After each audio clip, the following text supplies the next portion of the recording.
This is it. This is the long-awaited Ishgard quest in Endwalker stream. I don't know how long it is. I don't know how much of it I'm gonna get done. I kind of want to spread it out because, well, I kind of want him to spread me out, if you know what I mean. But I kind of want to make it last as long as possible, because I am just there is a drought for Emmerich content in this game, and I'm really hoping it's not just oh look, we put him in the game, stop complaining kind of situation like they did with Mass Effect 3. And but I'm also gonna get some main quest today. Some main quest stuff done today. I cannot talk. I can never talk on stream. I don't know why I bother.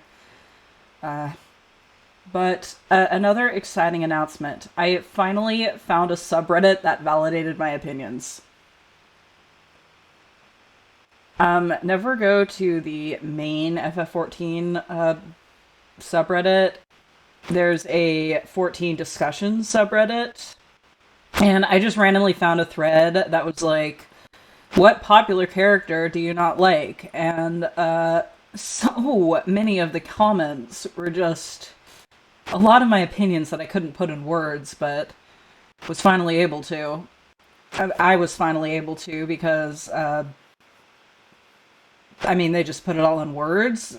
There were a lot of people who have the same opinion of Catboy that I do, and that it's a quite negative opinion, and he has gotten terrible in Endwalker. But also, I think the top comment was just, someone who hated Hien just as much as I do. And they were just pointing out how Lise gets all the hate, but Hien doesn't get any of that hate, even though they're basically the same character. They both do the same fucked up entitled shit, and, yeah. So it was, very, very validating. And of course, there were a lot of comments that I disagreed with. A lot of people don't get the appeal of Orchefant, and I get it, because he was introduced in ARR back before he got a lot of development, and I didn't really start to appreciate him until after that one scene. And of course, after reading the original Japanese dialogue for him. That's when I really started to love him. And, there are a lot of Y'shtola haters, which, I don't agree, but, I can understand it. But the funniest thing I found was someone was like, oh, I really hate Emmerich because he's even more of a simp than Graha, and also I hate Estinian. I don't remember why this guy hated Estinian, but then it was like, oh, but I actually really like Fandaniel. I think Fandaniel is a really good character. And I'm like, are you just anti-me? So yeah, that's what happened. Anyway, we're gonna just see what happens. I heard I'm about halfway through the main quest for Endwalker, so I'm hoping I can get it all done, as well as doing this quest, but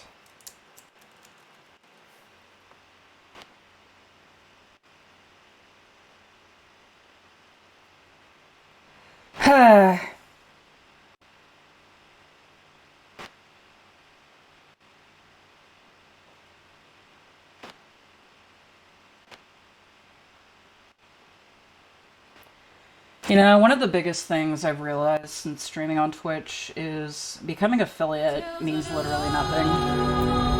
Twitch does not give a shit about you. I don't know why I'm bringing that up just now, but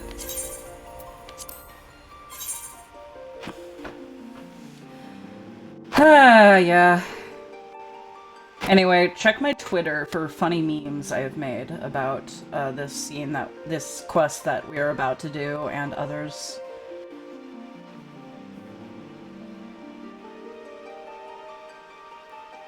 Alright, I can pinpoint exactly when it's gonna log me in. 5, 4, 3, 2, 1. Got it! I knew it. It's always at the same time.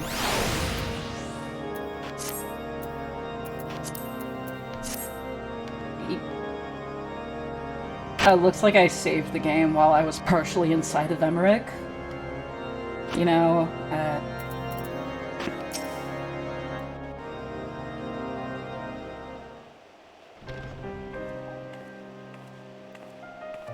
oh, I guess I'm... Lord Emmerich, Lord Artorel, and the Saviour of Ishgard besides. You do me great honour. I am Clem, and I serve as a deacon here at St. Raymonald's Cathedral. I understand you were among those at the Hoplon when the incident occurred. We give thanks to the Fury for your merciful preservation. We now seek to prevent the blasphemy from wreaking further havoc, and we would appreciate any detail you can provide. Loath though we are to make your recall unpleasant memories, will you not recount to us what you witnessed that day?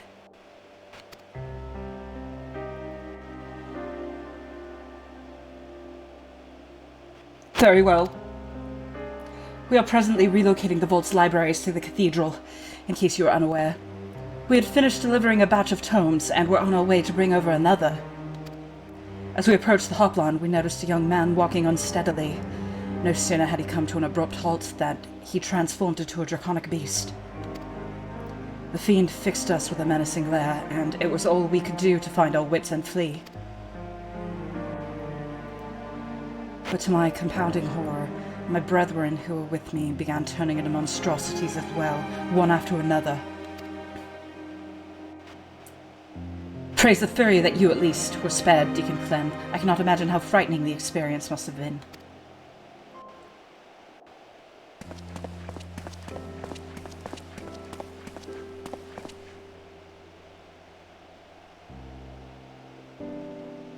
Bishop Vartenois.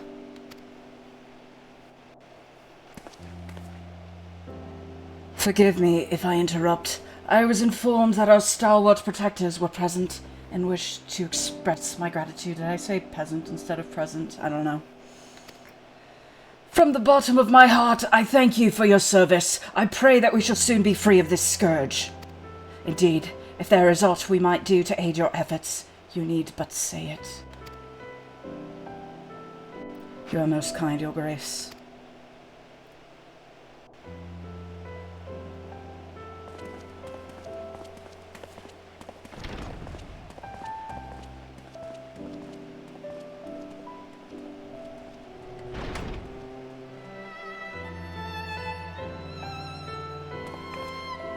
That was Bishop... That was... Why can't I read anyone else's dialogue except Emmerich's? I'm just so focused on him. I'm just like, who are these other characters? I'm sorry. That was Bishop Vartenois, the head of St. Raymonald's and a member of the Synod. With the seat of the Archbishop vacant, he is, in effect, the highest authority in the Ishgardian Orthodox Church. This is so, yet in spite of his elevated station, he remains as kind and humble a man as any I have ever known. Like His Grace, I would do all that I can to help shepherd our people through this uncertain time. To that end, there's a request I would make of you, if you can spare a moment to consider it. Of course, if it is within our power, we should be glad to offer you aid. Thank you.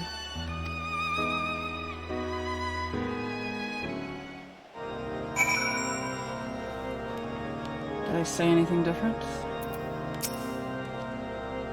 The deacon was no less terrified by the blasphemy than his peers, yet he alone did not turn. By what grace was he spared?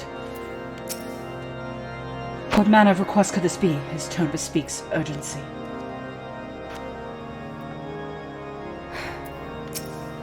In the wake of the transformations, a group of clergymen fled the city in fear. Yet though they sought refuge in the wilderness, they put themselves at the mercy of the elements and fell fiends both. Given that the cause of the transformation is not clear, I think theirs was a decidedly unwise decision.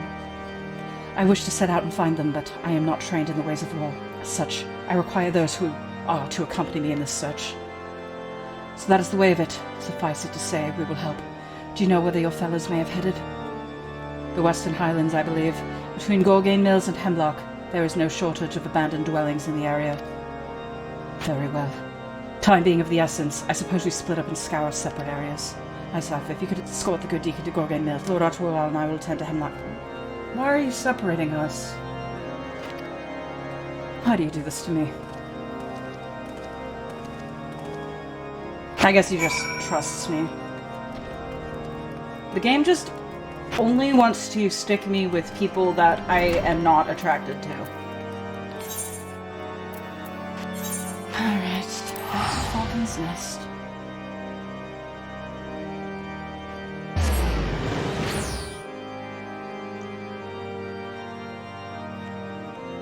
It really sucks that they didn't voice act this part.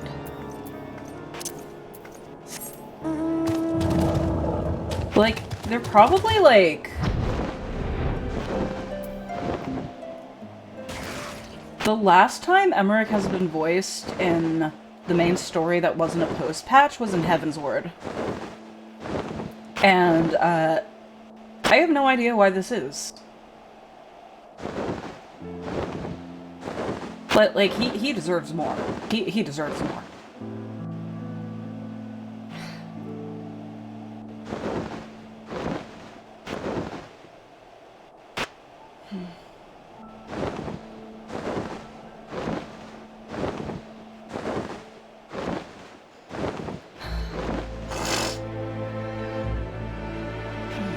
I miss this music. It's so good. This is truly the peak of 14.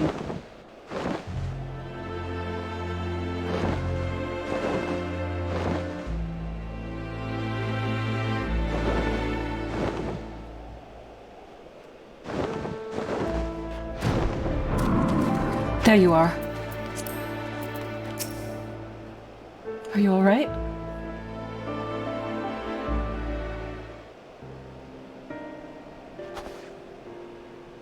You! I see you found them. Emmerich, there you are. And Artwell. Yes, and none the worse for the wear, thank the Fury. My friends, forgive us if we have given cause for alarm. We come out of concern for your well-being. Though we understand why you quit the city, we fear you may have placed yourselves at greater risk by coming here. His Grace, Bishop Vatanois, too, worries for your health and prays for your swift return. So please, will you not allow us to escort you to the Holy See? I assure you, you will be much safer there than in this wretched place.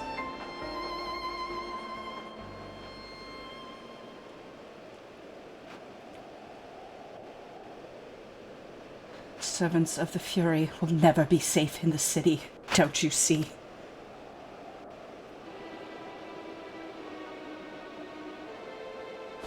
This is your fault! You and your accursed revolution! The people disdain us, mock us behind our backs, and spit in our faces!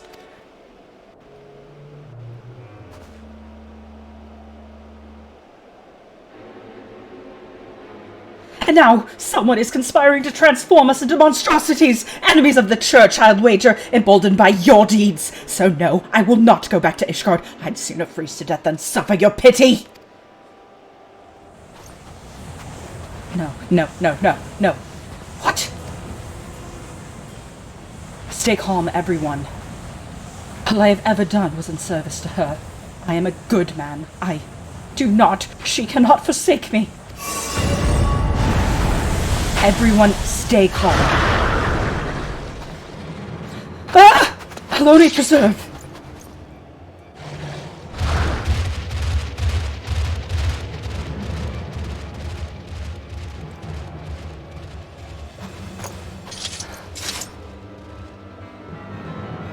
Hi, Cypher.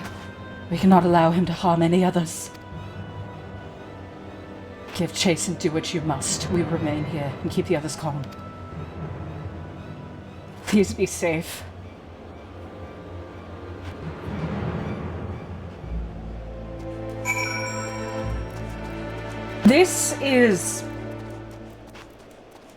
That is just another reason why Heaven's Word is my favorite expansion. Because it actually, like, addresses the consequences of the good guys' action. Like, just in the best way. It's the expansion with, like, that most, like, addresses that there's no easy way about things, and that change is not easy. And that people will disagree with you and treat you as bad guys, and I don't know, like, no other expansion has done that.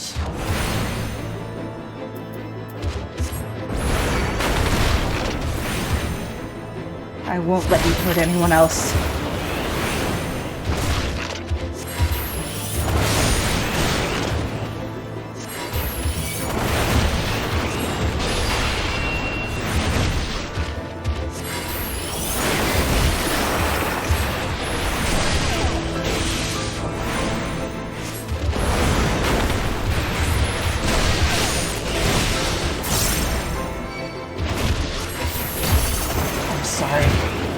Alone, forgive me.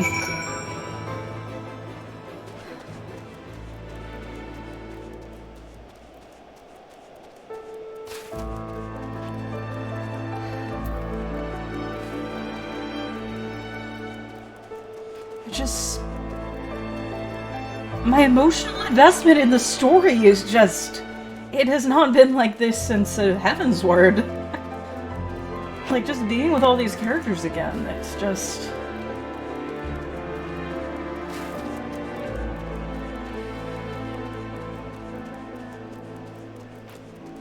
Done. I'm sorry,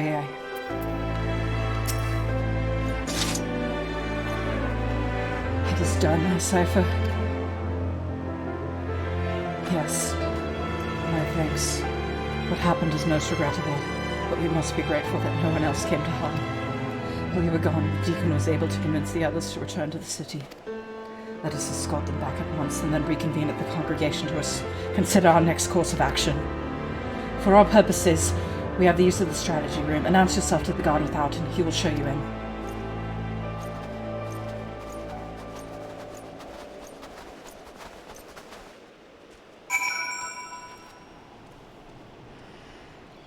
Wow. I have no idea why this is getting me so emotional.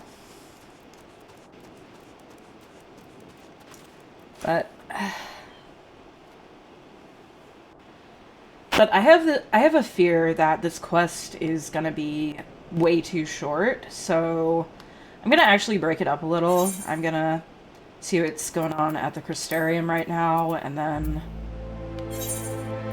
I don't know.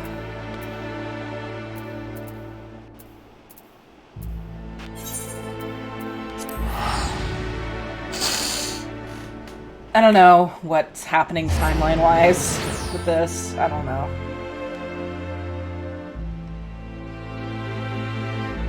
I'll probably do more of that quest, at least at the end, or if I get to, like, a major turning point in the quest.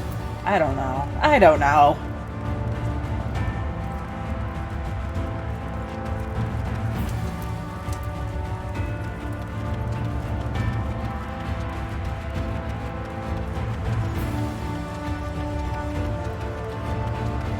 Oh no, the way Stormblood explored, like, the consequences of war was like, look at Yotsuyu, she's a bad person, but she's a Dami mommy, so we have to forgive her.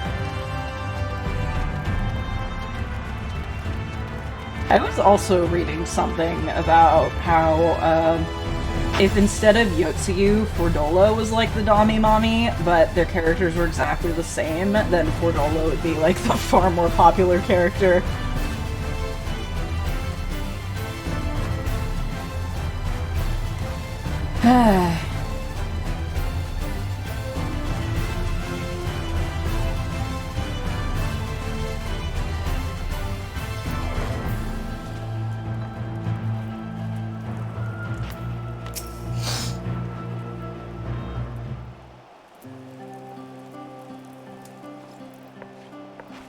Safa, you are returned. I don't think I would like Fordola if she was like Yotsuyu. I mean, if she was exactly the same, but she was just like a MILF.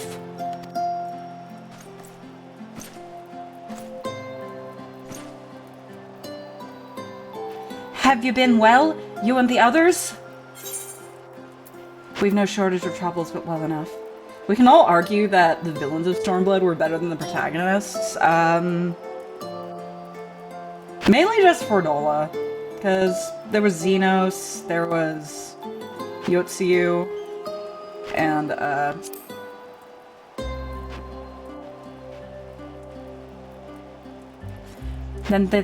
Then things are much the same for you as they were here. My lord is doubtless enjoying himself.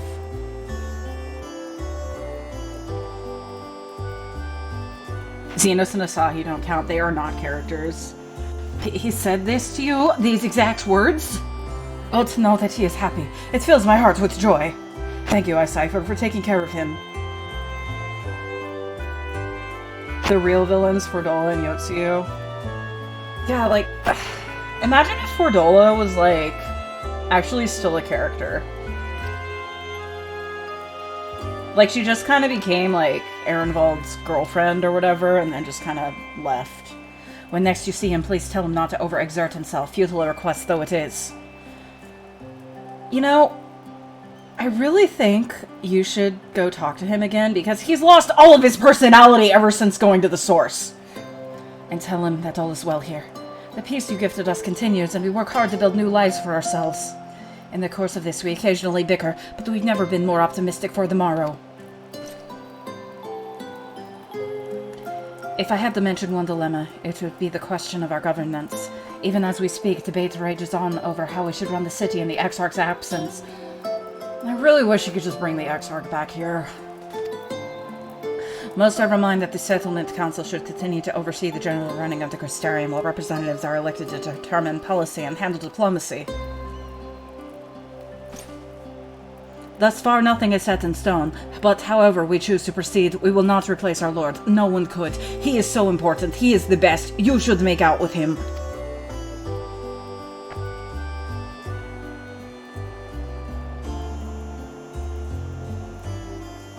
Have we recently observed any unusual phenomena?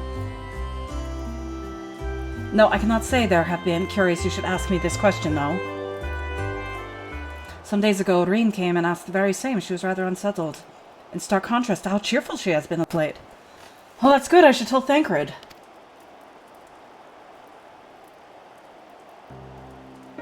Reen has been dedicating herself to the restoration of the empty, you see. Though it will take many long years, the goal seems to have given her a newfound sense of purpose and fulfillment. So when I saw her in a state of such worry, I couldn't help but feel worried in turn, especially since she wouldn't tell me what troubled her. I dare say she would be more willing to confide in you. May I ask you to broach the subject with her?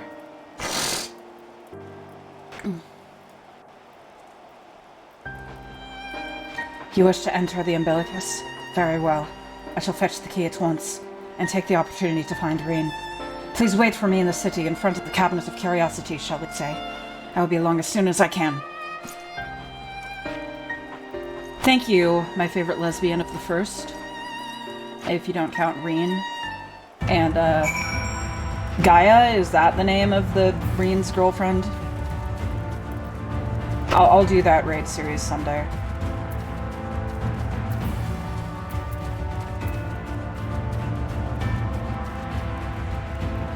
I heard it has, like...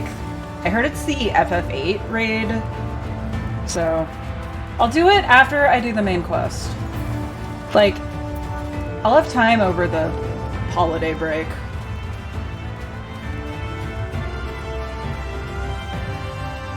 My streaming holiday break, because... my other holiday break has technically started, so...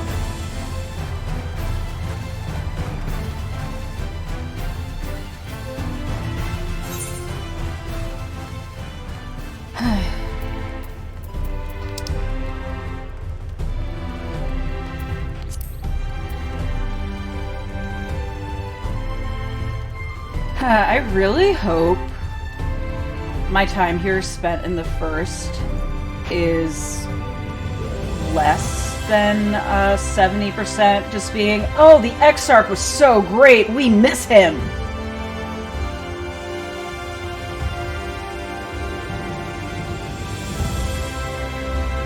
I'm becoming more and more unhinged about my opinions on Graha now. And I apologize. Am I going the completely wrong way? Oh right, I have these. And I forgot about how big this was.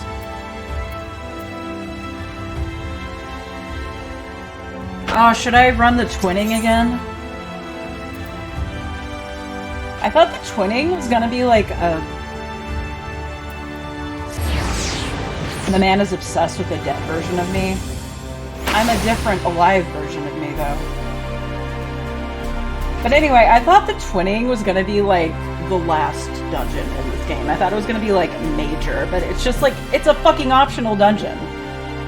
And they just wasted that absolute bob. The following events cannot be skipped. You may wish to cancel any pending duty finder registrations. Okay. I assume it's gonna be like 5 minutes.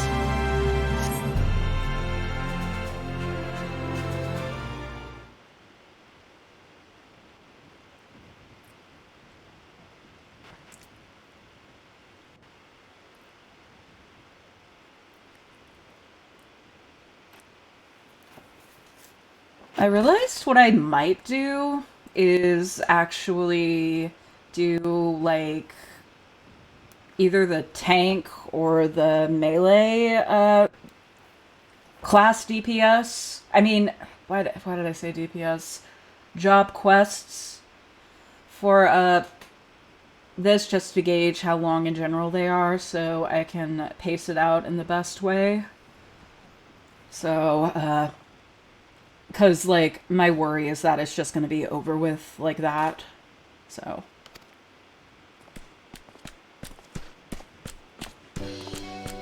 Oh, it's the dog. Ha, it is. For glad I might see Helen Hall, my friend. Oh god, I can't do that voice. What a wonderful surprise it is to have you back with us, and at this most opportune time. You know, I really miss the Numo. Like, looking back, they're like one of my favorite parts of the first, because they're just so precious. And then one of them is named Wide Lad, which I think is really funny. In case you haven't heard, we are planning to produce a tome chronicling events from the Flood to the Knight's Return. For this project, we intend to draw upon records kept by the world's peoples. Historical and contemporary first-hand accounts will be the centerpiece of the tome, but yours will be the one to crown them all. I've been asked to contribute a chapter on the soul, a subject that is key to understanding much of your endeavors. In the course of developing the spirit vessel, I gained valuable insight into travel beyond the rift, knowledge that will allow me to attest to your existence and deeds. There's no end to the question I would ask you, but if you can indulge me just one for now, in your quest to restore the knight, you face many a formidable foe. Among them, who offered you the greatest struggle? I'll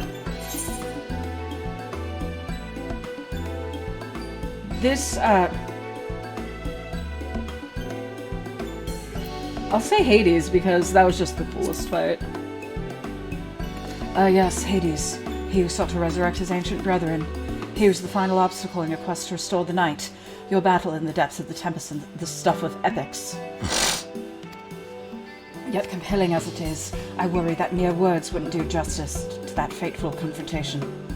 Not that we would think to omit it entirely, of course. No, at the very least, we will impress upon readers that it was the climax of your hero's journey. I know you love to talk her ear off, Morin, but we really should be on our way. Those documents from Yulmore won't collect themselves. Of course, and afterwards, would you care to join me for tea? I was hoping you might clarify a few points in your treatise. Till next time, then, do the others to look after themselves. Woof woof. An overzealous friend in particular, remind him not to go. Again! Guys, the Exarch is so great! We miss him! You are so lucky to have him by your side constantly!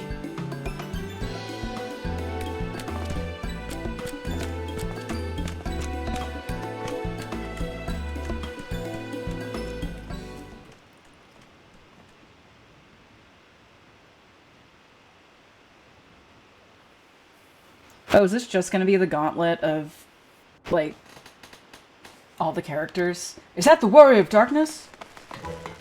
Oh, children! It's her! It's really her! What are you doing here? If you're going to battle, I can give you some medicine. I made it myself. It's not, Riki. You'd only give her a stomachache. We've come to see Morin to get his advice. One of the guard finally agreed to teach us how to fight, but first we need to choose a fighting style. While I know that I want to be a mage, Arkil isn't sure. Magic isn't really my thing, so I was thinking of taking up the axe, or the sword, or maybe the bow. Or my sword, my bow, and my axe! They all seem alright, but it's hard to decide, so I thought I'd ask Morin. He knows a lot about things. He went that way. He isn't here? Aww. Oh, why don't you have the Warrior of Darkness choose for you? What do you think suits Arkil best? Axe, sword, or bow? I don't know. I don't know you. I mean, I'll just say sword because that's what I've been using. The sword? If you got the sword, you could be just like... Brandon, the Warrior of Light! I love that tale. Let's borrow the book today. It's really popular, though. I hope it's still there.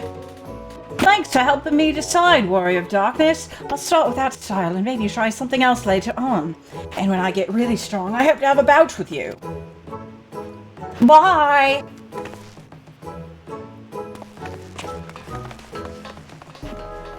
Who's next?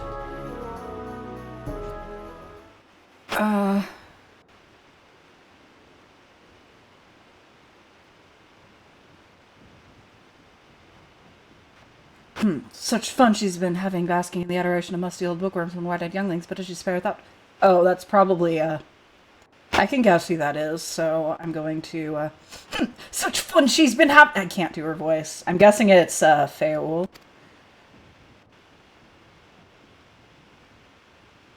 I waited and waited and waited, but she won't so much as acknowledge the presence of a beautiful branch, even though they're right here. Such a heartless thing our sapling is, cold and cruel and heartless. It is her. Oh, faithful, Oh, faithful Feol, loveliest of branches, how have I missed you?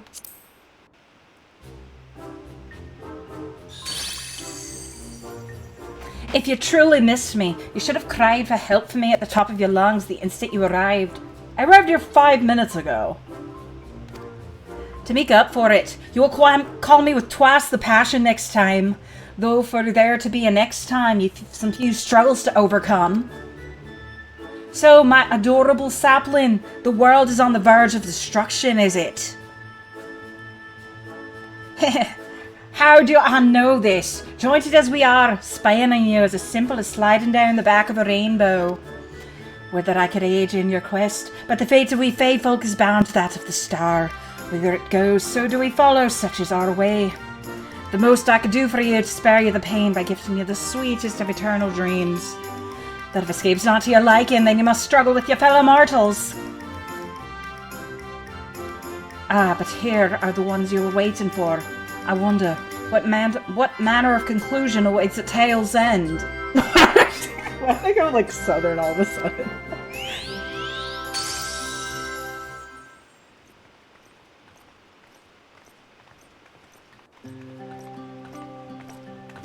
There she is. My apologies for the delay. Hi, Cypher. It's so wonderful to see you again. You doubtless have much catching up to do, but I shall leave you to it. I've taken the liberty of unlocking the umbilicus, and you may enter it at your leisure.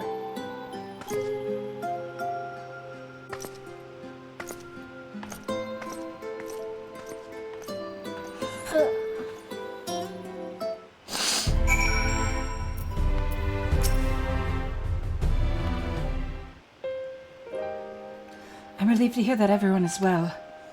I've had this feeling like a pit in my stomach, and I was afraid that something might have happened. Thancred really misses you, you know. Maybe I'm overthinking things, but it's just that. I'm the Oracle of Light, but I've never spoken with Heidelin, never once heard her call. Even so, I've always had this feeling deep inside me, a connection to something immense. These past few days, though, that connection has wavered, as if that immense something was distant, then close, then distant yet again. And then the other night, I was jolted awake by the feeling that it had been completely severed. Wanting some fresh air, I went to open the window, and to my horror, the sky was ablaze, like during the star shower. But then I blinked and everything was normal. The next day, no one said a thing. No one else had seen what I'd seen. As far as I could tell, nothing was out of the ordinary. I began to wonder if it was a figment of a half-remembered dream.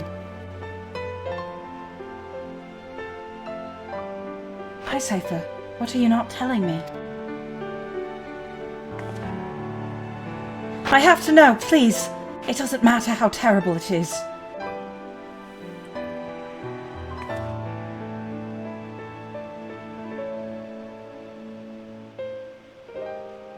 Yeah, the apocalypse is coming.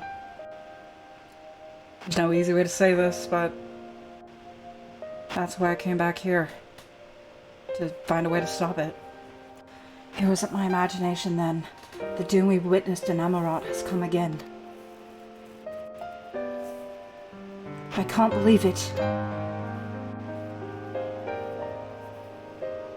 Like I told you before, all is well here in the First, so don't worry about us. Please look only to the threat before you. But it's threatening your world too.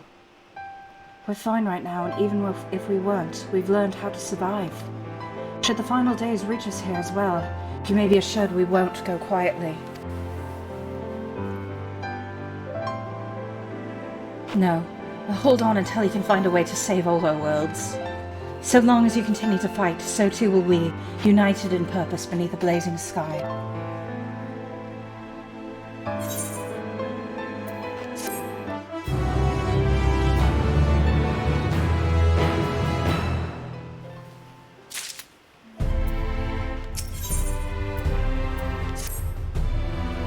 You're headed to the Umbilicus to consult with Elidibus, right? I'll do some consulting of my own and speak with Lena, decide how we might best prepare for the final days. So it's farewell for now, but we'll see each other again. I'm certain of it.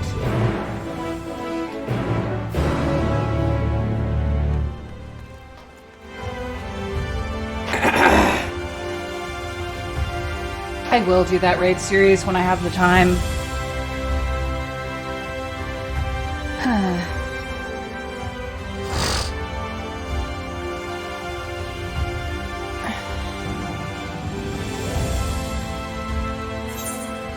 How much far? Oh, not that farther.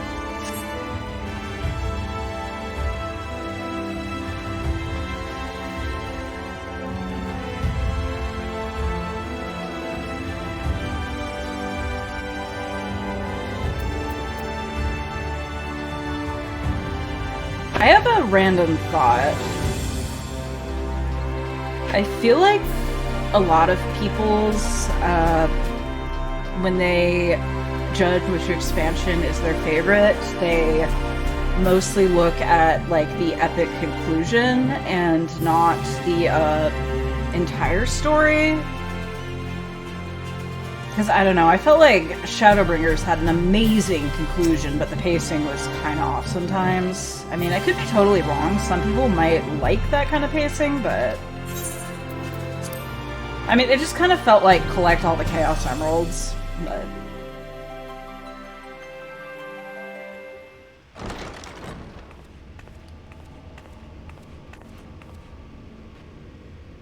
I was just so afraid I'd find the Exarch waiting for me. Just pouncing on me. Oh god, he still is here.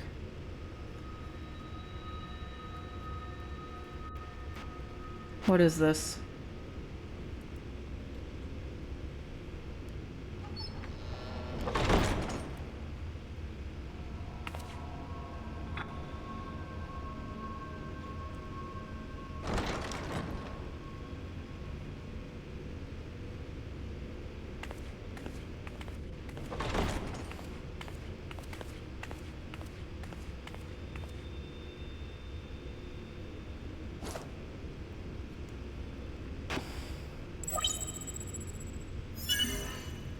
Biometric authentication complete.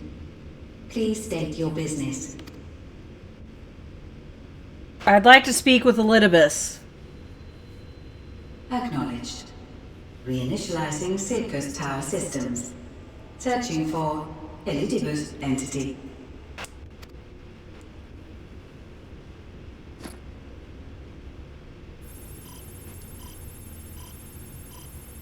I feel like Target located in subterranean core power accumulator.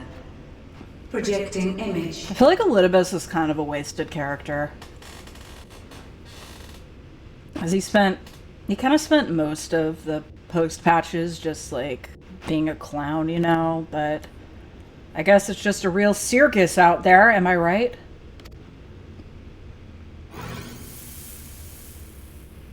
My home. My friends. No more than a dream.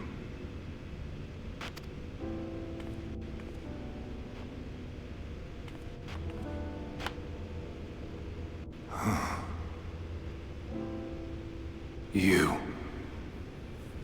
Why have you awakened me? I need help.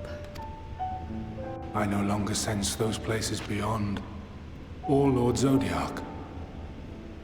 You must explain all.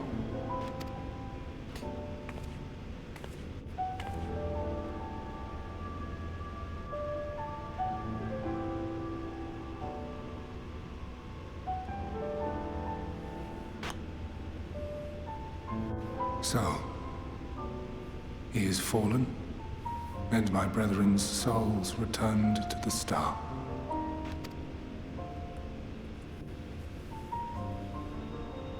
The doom we sacrificed so much to prevent is come again. Old burdens now yours to bear. Yes. But You know whose if fault this it is Fandaniel's It is. design, then I, as Elidibus, have a duty to fulfill. Yep, this is all Fandaniel's fault, and that, like, really pisses me off, because he doesn't deserve to have that much impact on the story, because he's obnoxious. Your unsolicited act has restored to me some few memories of the convocation. Such knowledge as I have, I will share. I'm sorry.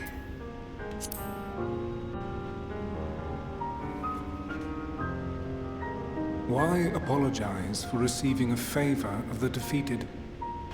If it sits ill, You killing me consider has it restored my payment for freeing memories. Lord Zodiac from servitude. When I fucking died, that was a mercy. Where to begin? The end. Your understanding of what caused the final days is consistent with our own. The decay first took root where the currents were weakest. Yes, a conclusion drawn by him, Fandaniel. Not the him of here and now, but as I knew him, long, long ago. Having shed light upon the phenomenon, he dedicated himself to devising a countermeasure. Were it not for his knowledge of the Celestial, we would never have made the connection, and thence forestalled the final days. And though he inherited that noble soul, how different this last incarnation, so consumed by self-loathing and hate. So was the other Fandaniel like a different guy with the Fandaniel name, or am I just making that up?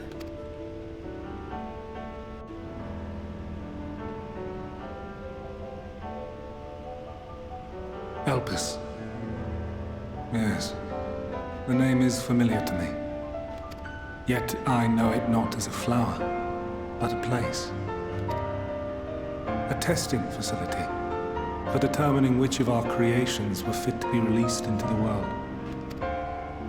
Many worked there, and before joining the convocation and assuming the title of Fandaniel, he was their chief. He was Hermes. I was kind of hoping his name was just gonna be like Billy or something.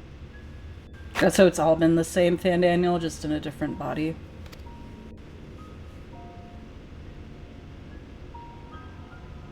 Are they all like Greek gods? Is all I know. The crystals tell little of the lives the 14 led prior to their induction. Elpis itself would tell even less. Nary a ruin has survived. Because we got Hades, we got Hermes, and Wait. I saw you there. In Elpis. I was in Elpis? No. I did not. But I did. I did. A lingering trace of impossibility. Are you implying that I'm gonna do the Endwalker raids? I'm probably gonna do the Endwalker raids someday. And a truth that fills my heart. I know, there's a lot I need to do, but I'm just... Listen, this is like a 10 My years memories worth of remain a game. clouded, There's a I lot I fear. haven't done yet. However, they have revealed to me one possible course. You must travel to Elpis, to the time when Hermes served as its chief. Time travel? In glimpsing the Exarch's memories, not only did I make his summoning magic mine own, I also mastered the workings of this tower, which, having absorbed my empowered essence, now harbors an abundance of energy. As such, I believe I can deliver you unto the past, unto that place and that precise moment. But I'll be fine, right? I'll be able to return to the future, right? Given the eons that must be traversed, the gateway will not be fully formed. Your form will be less tangible still than those warriors of light I had summoned. In all likelihood, none will be able to see or hear you. Yet even should you manage to interact with others, you will be unable to effect meaningful change. I know, I can't change the past. For the reality you wish to save, the reality to which you must return, exists as a result of the final days. I know. You cannot reshape the past to undo the tragedies of the present. Cannot unmake the sorrow and suffering fated to come. In full knowledge of this, will you still entrust your life to your foe and make the journey? I need the knowledge so I can save the future.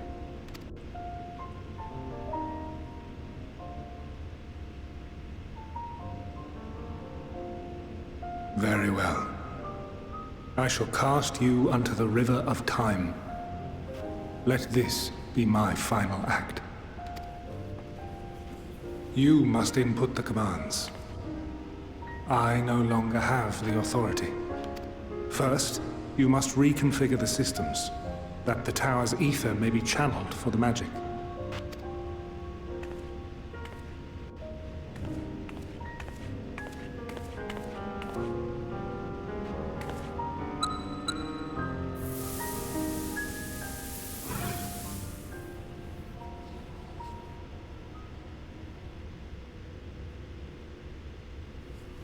The preparations are complete. The gateway will soon open. Return at once to the ocular.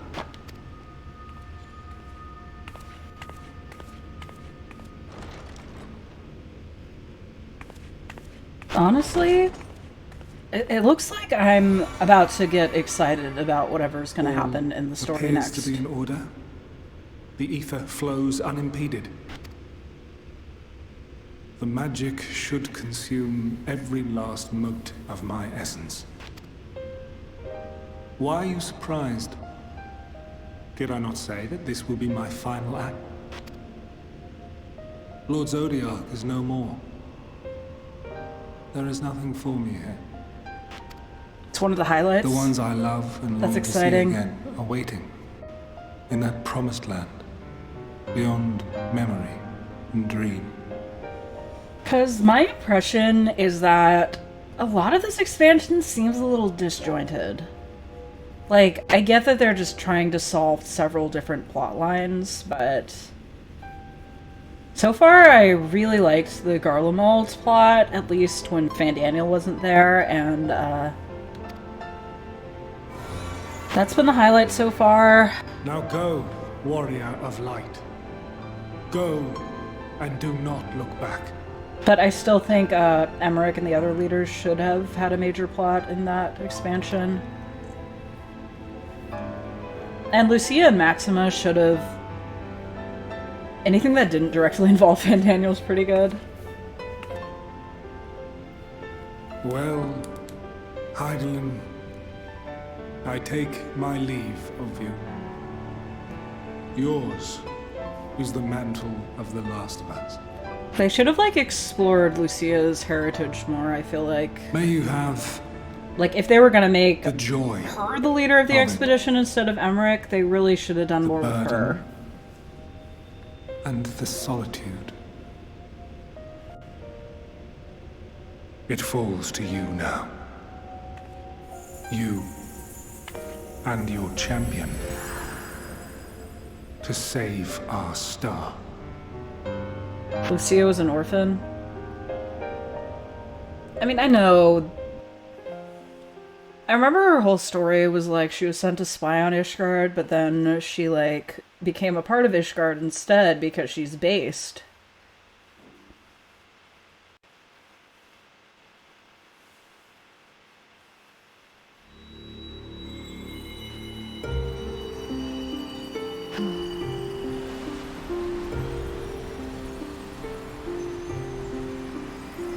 Emmerich was that charismatic. He turned into the good guys. He turned me into the good guys too.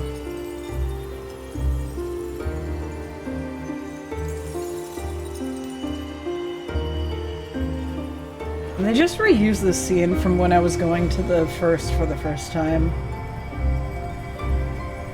Literally reusing cutscenes.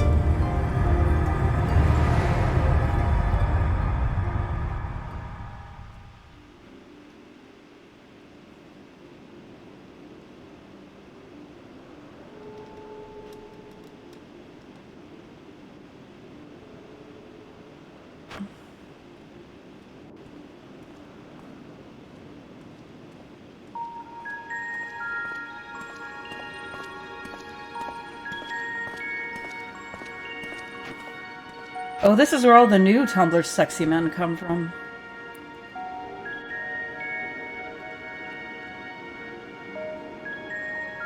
And I'm assuming I get to see the Hades, the original.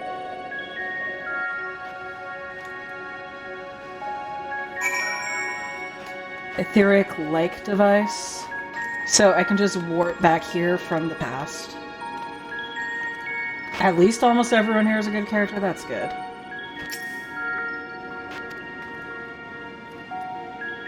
They just happen to all be pretty.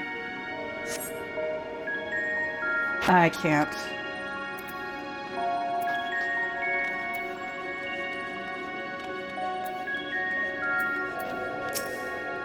The man stands dutifully, like by the ether-like device, a guide for this facility in all likelihood. To be fair, this is a Final Fantasy game. Everyone is pretty. You attempt to get the man's attention, but if he sees or hears you, he gives absolutely no indication. As Elidibus warned, it appears your form is intangible.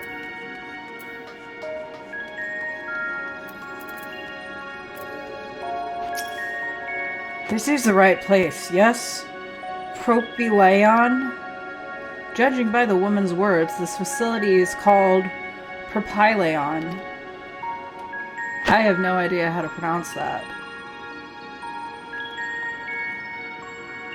You attempt to gently prod the woman to attract her attention, but feel nothing, and it seems neither does she. This is like, the part in Harry Potter when Harry Potter went back in time, but no one could see him. I believe that happened more than once. But he, like, saw Hagrid. But Hagrid couldn't see him. And he was like, Hagrid, no! Even though he knew Hagrid couldn't see him. The remarkably large man wears a black robe and a half mask, much like the phantoms you encountered in Mare Lamentorium and the recreated Amarat. It would seem you have made it to your destination. I didn't figure that out before. I'm a bit of an ice dweller, I guess. You gesticulate wildly and shout all... I have not figured that out yet. It's the dragoon in me. It's making me act stupid.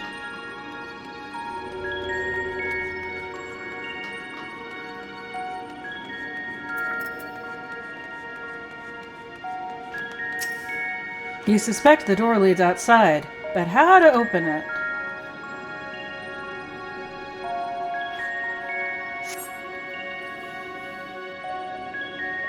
Could I phase through the door?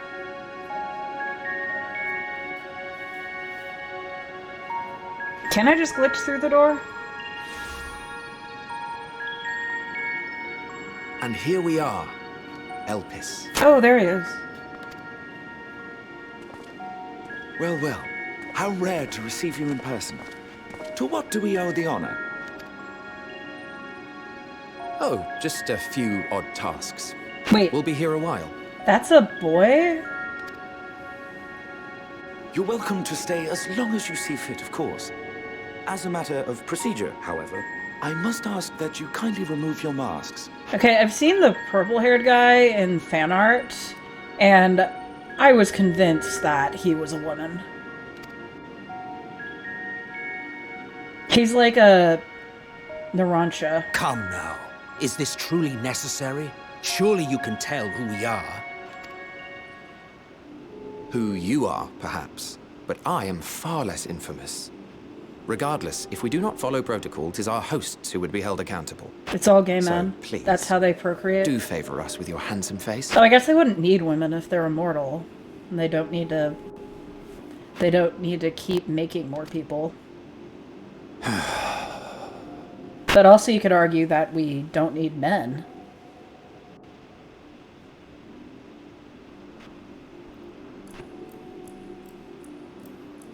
He has the same fucking face. That's crazy. They use creation magic to make children. Oh, they have really bright eyes. That's crazy.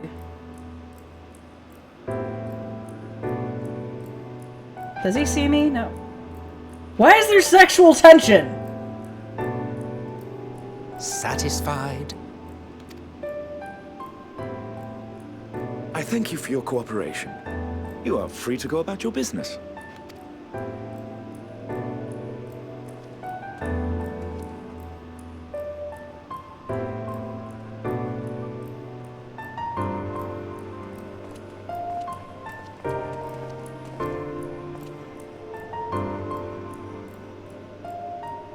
By the by, you see it too, yes?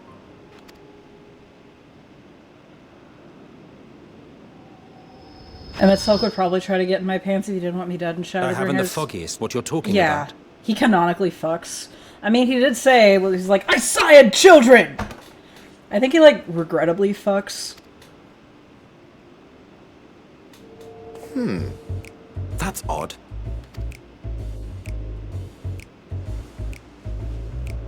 It's right here. A bit thin in the ether, but there's no mistaking it. The color of its soul is almost identical to Azem's. Always loved humans. Do you suppose she created it? Rather unusual for a familiar to have a soul, though.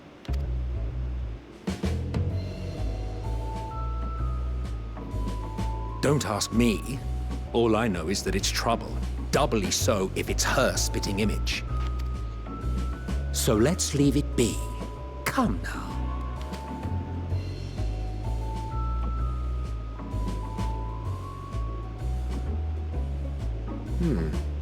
It's trying to say something, but it's literally too intangible to form words. Why don't you give it some ether? Spare a snifter of your bounteous reserves. Who do you take me for? Why, a dear friend, of course. One who wouldn't let acts of kindness Such as my accompanying him on errands to far-flung outposts? Go unrewarded?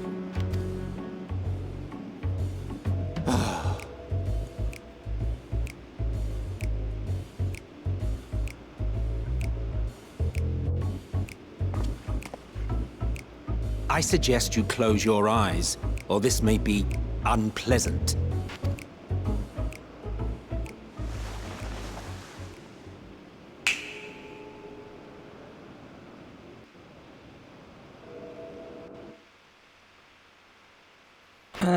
What is happening?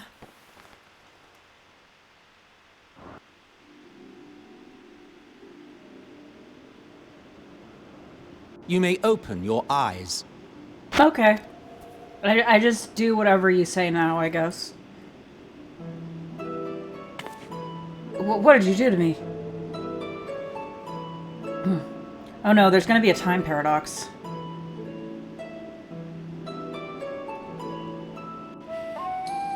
Oh, you even adjusted its size. I mean, I'm still really short compared to you guys, but that's just me being a tiny dragon girl. The better to indulge your whim. This way, it will be easier to communicate. How very thoughtful of you. And may I applaud your artful reinforcement. Without further ado then. Greetings! I am Hythlodaeus, Chief of the Bureau of the Architect. Sulking beside me is the most honorable Emmett Selk of the Convocation of 14. I know who you are. And how might we address you, my new friend? It's Bestie. Oomphy. A fine name. And I'm pleased to see you understand our words. So, tell us, whence have you come? The thinness of your essence suggests you weren't created here. Listen, I came from the future. I need to, find something out in order to, prevent the final days from happening in the future.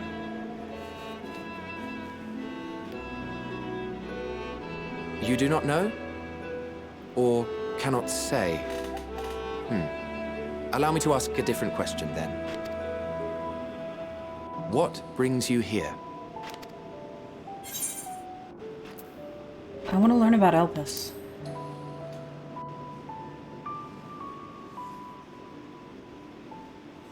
Well now, the same as us. Perhaps Azim wished to come too, but had to settle for a familiar. If she truly wished to be here, then she would be.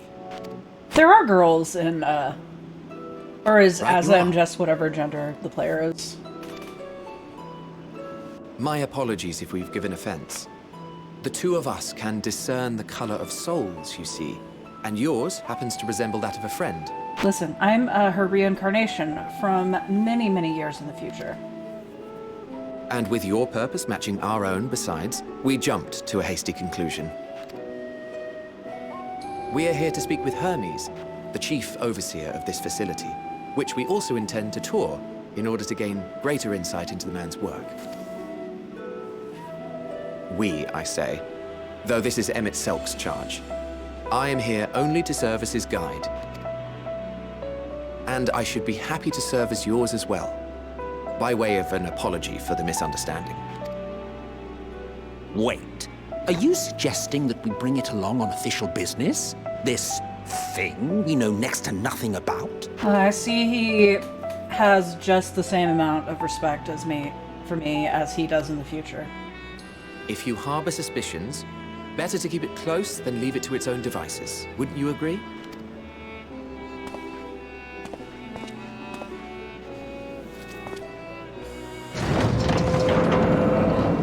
Besides, having a mysterious life form in tow is the norm rather than the exception here. Huh.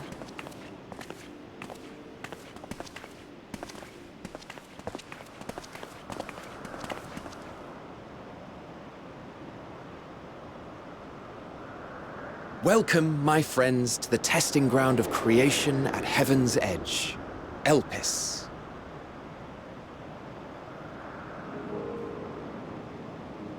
Oh, it's like the It's like the underground of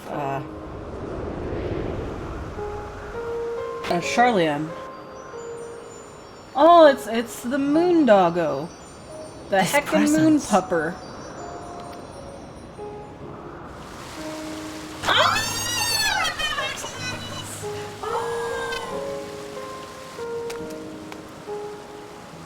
Hermes!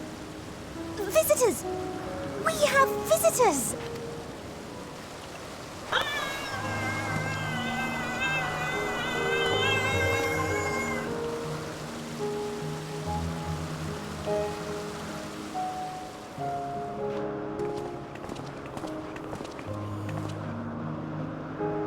What secrets are you hiding, I wonder?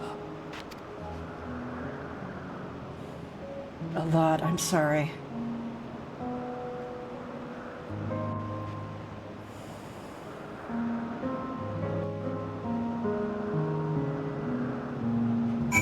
I've seen people with axolotl minions. This is hardly my first time here, but the scenery never fails to take my breath away. Why, it feels as though you could reach out and touch the heavens. I already have the perfect minion, though. Now then, to begin our guided tour. Perhaps you already know these things, but for the sake of thoroughness, I shall start with the basics. Using concepts to give shape to ether, creation magics allow us to bring forth anything we desire, be it inanimate objects or living beings. Anyone may conceive of concepts, but they all must undergo evaluation at the Bureau of the Architect. As part of that process, living beings and certain arcane entities may be sent here to help us for in-depth observation and study. A fascinating facility, isn't it? I dare say you will enjoy touring it with us.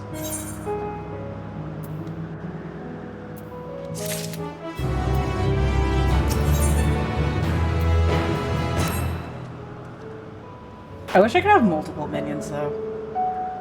That'd be fun if I just had like 10 things following me around.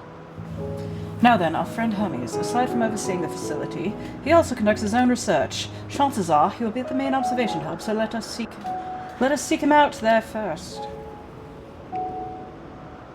Tired as you are, however, you stand out a little too much. Our dear Emmett Selk wishes to keep a low profile for his errands, so do you know how to make a robe? The basic concept will do.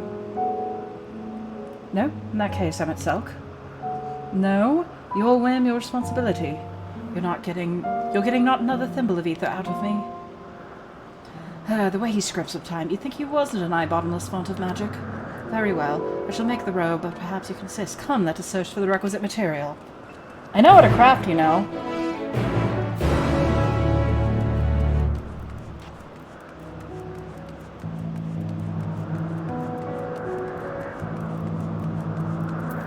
I remember I had like an axolotl pond in my house in Minecraft, but they all like died, and I don't know why.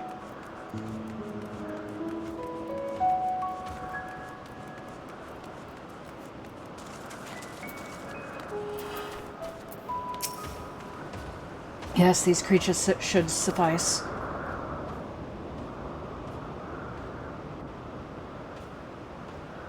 An etheric rope.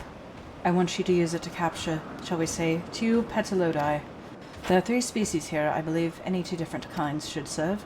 Now, I should mention that the strength of the rope is tied, no pun intended, to the strength of its user. As your ether is still thin in comparison to ours, you'll need to weaken the petalodi first. Good luck!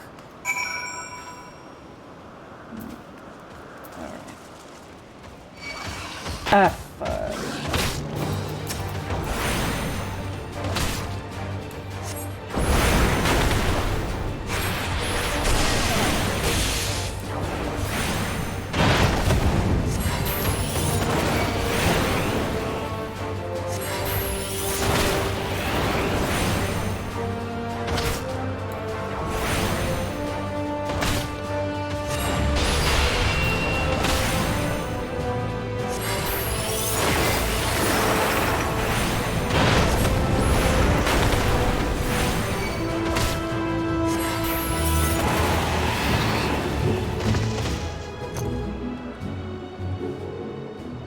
I thought that said the Kanye.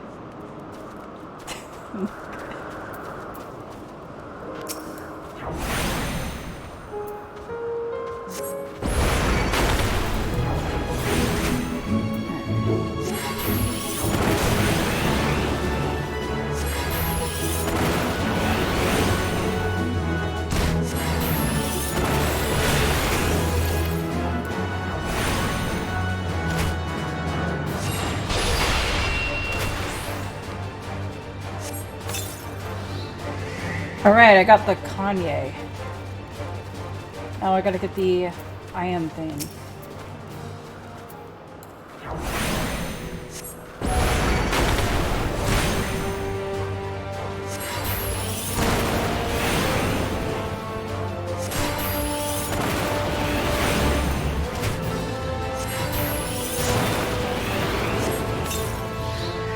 Got it. You thought I was weak. You're probably right, but I got the butterflies. You caught the petalo die? Come, come, let us see.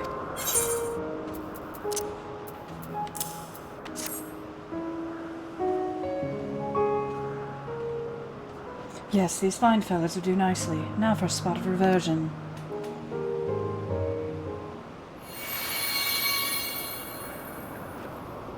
There, it's ready.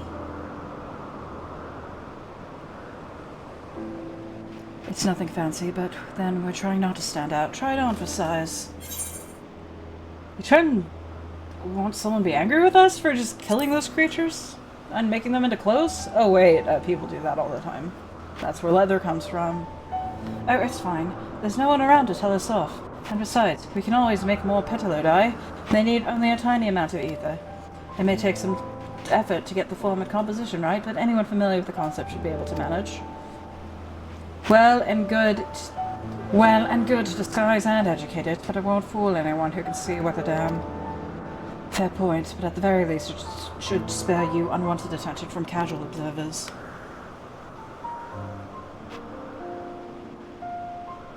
Emmett Selk speaks true. Even dressed like us, your unusual nature will be plain to those who think to look. Should someone question your presence, don't make up excuses, much less try to explain what you actually are. No, best to simply say that you're familiar. The question is, whose? Of course, Azem's. If you say you belong to her, people will give you the benefit of the doubt for any and all outlandish behavior. Exploiting our associates' absence? For lack of a presence, absolutely. Were she here, she'd have been the first to propose the idea, and you know it.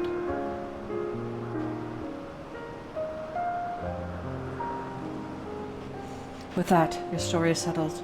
Let us continue with our errand.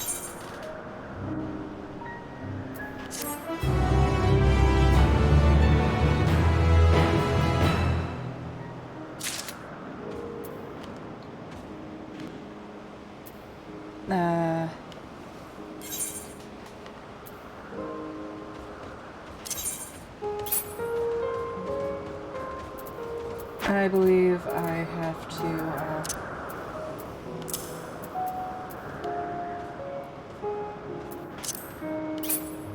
this now,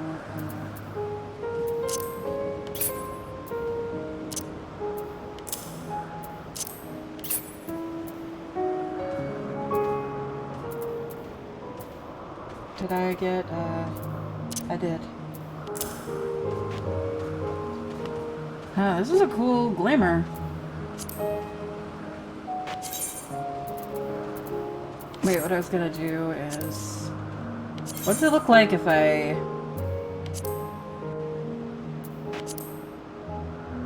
no, still not the bright blue that I would want, but... Wait, what if I made it metallic?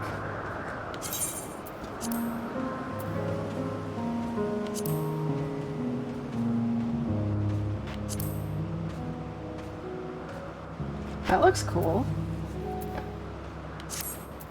Oh, I randomly got like one of those general purpose dyes, and I just sold it for 100,000 gil, and it sold really fast.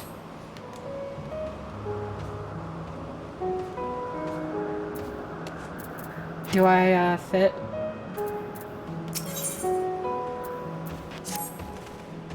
If you're ready, let us continue along the path to Ananoristus. The place serves as an observation hub and residence both. Someone there should be able to point us in the direction of Hermes.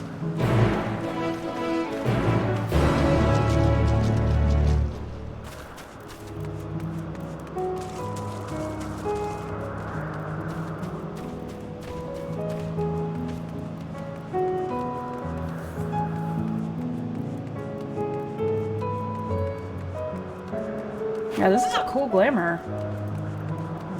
Maybe I'll do something with it later.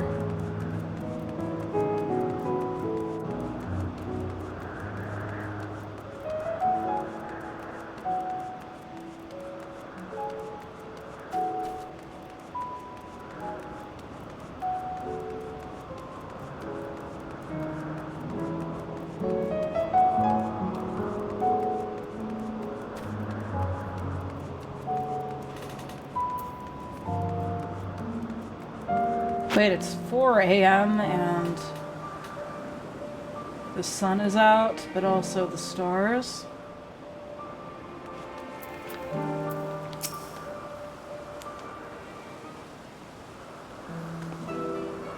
Yes, can I help you?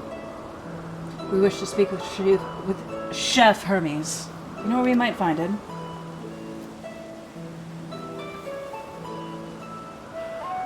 Well now, by your mask, I assume you're one of the 14. I wasn't aware there was to be a visitation. Between you and us, it's something of a surprise. Your discretion in the matter would be appreciated. I see. My lips are sealed. The chief should be out conducting your observations as usual. His focus of late has been aquatic creatures, so I expect you will find him at one of the pools here.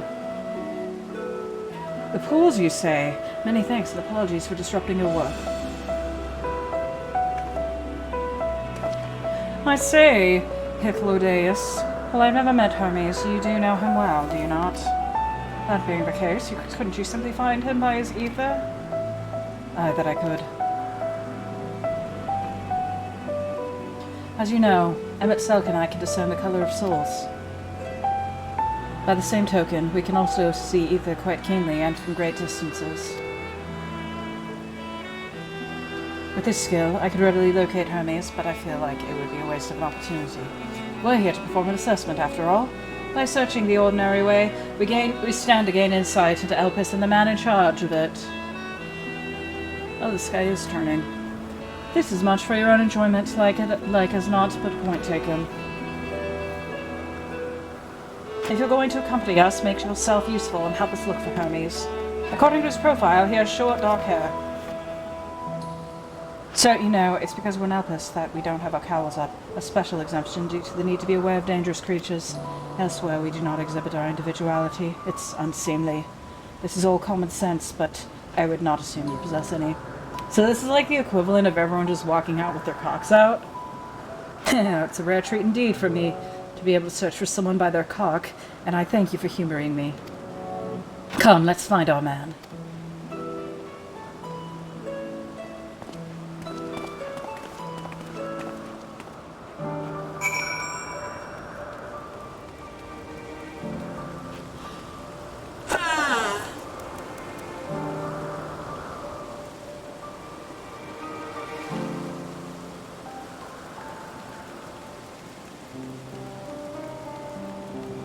Alright, looking for some...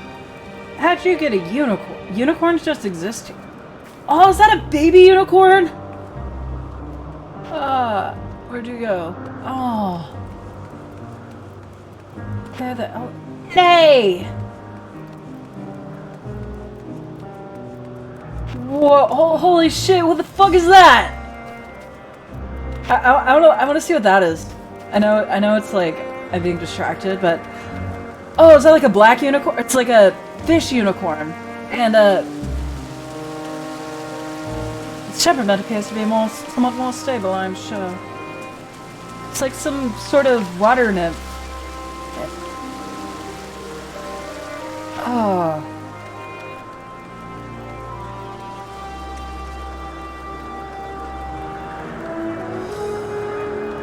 Oh, it's the very first Gubu, everyone.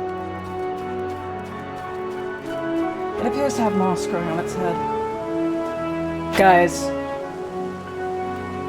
every single Gubu in the universe, this is their common ancestor.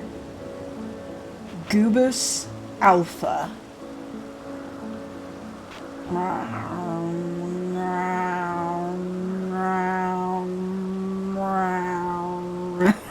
I'm so fucking sorry.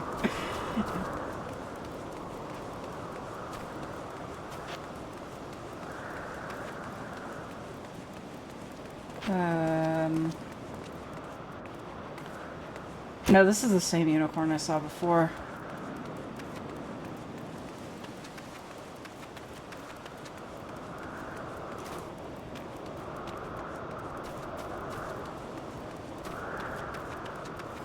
Oh, there you are. Hermes and the Bewinged Girl.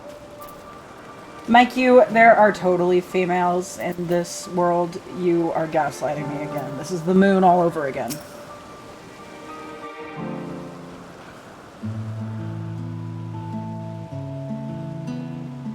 Undertale music. Excellent!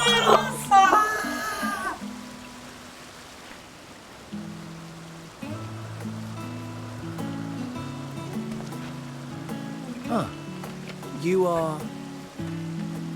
This is Twitter Fantasyland. Everyone is in a yaoi relationship.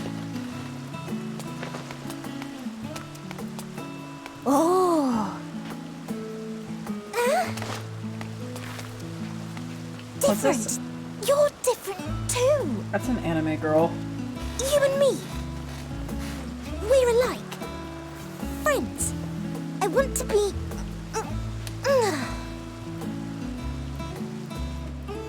Wait. Please. Wait. How does she remind me of the Dark Souls 3 crow? It's like, Greetings and salutations. Can you hear me? That no pickle pea.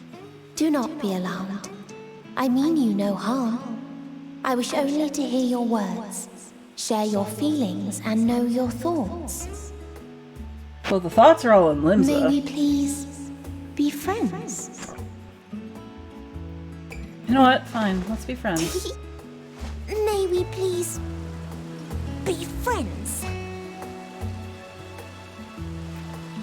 I can't stay here for long, but maybe for now we can be friends. I see you found him.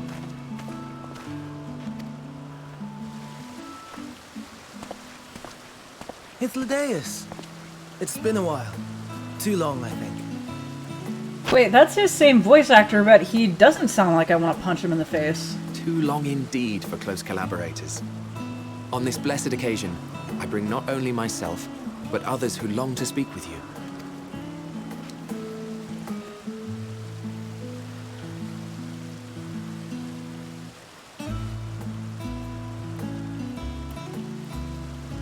You are of the convocation. Emmet Selk at your service. Do I have the honor of addressing Hermes, Chief Overseer of Elpis? You do. You have traveled far for it. Given your facility's purpose, its remote location is something of a necessity.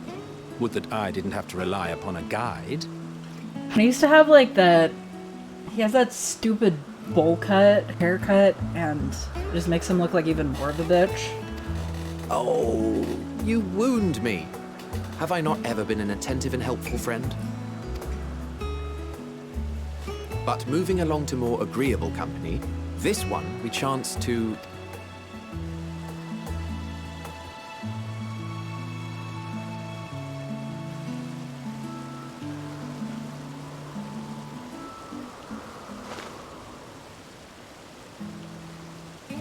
Well, you certainly have her attention. Is she one of yours, Hermes?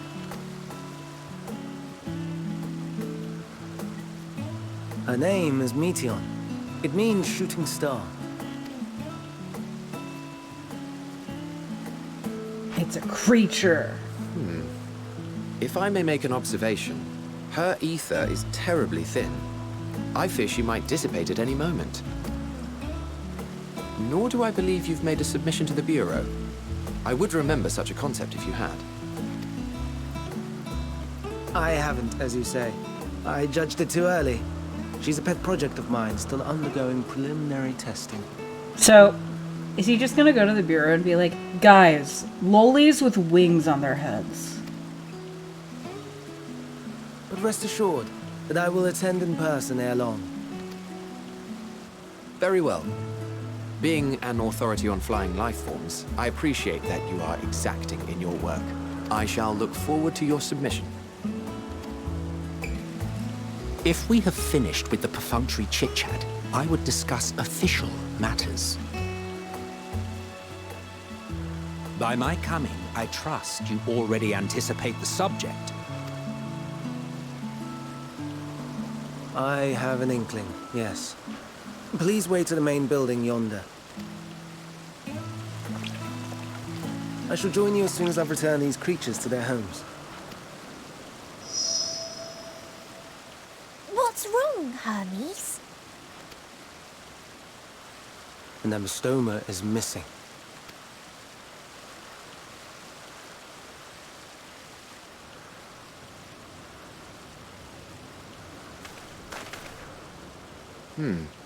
I may have found it. A creature with the self-same ether as those there, nestled in the boughs of a tree outside the grounds.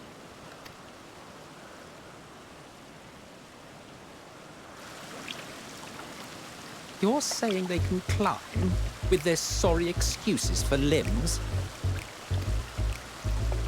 The fashion has been to imbue aquatic creatures with the power of flight, ever since the words of Metron created a sky-swimming fish. The ambystomas too can fly, if only slightly, and they could conceivably climb a tree. Whether they can come down safely, however... Excuse me.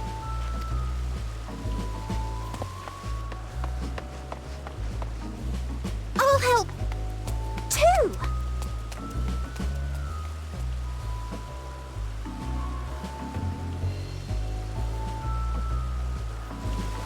And what are we supposed to do with this lot? Ah, so cute. May I suggest we split up? Sorry, I'm thinking about If you would be so axolotls good and as not to paying assist attention to Hermes, anything else. Emmett Selk and I shall keep an eye on these adorable creations in the meantime.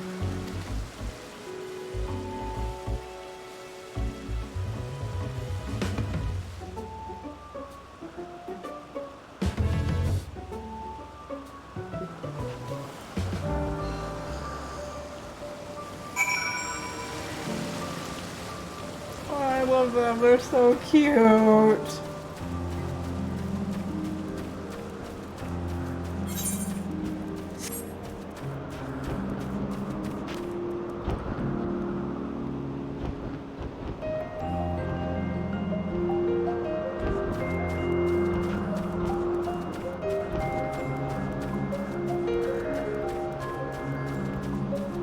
There you are. What are you doing over here, little guy?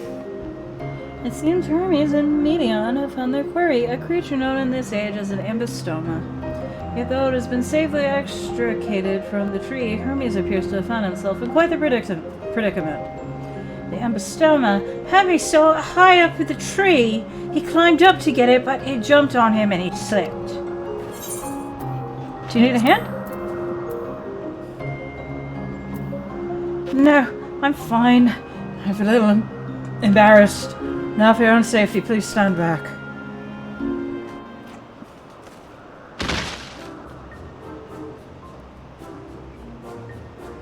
Ugh.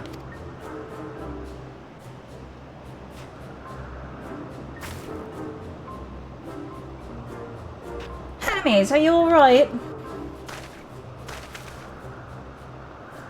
Quite alright, yes. My apologies for making you worry, Medion. Both you and, the familiar of Azem. I sorry for Septim, you're called. An intriguing name, somehow reminiscent of a new creation. Thank you for coming after me.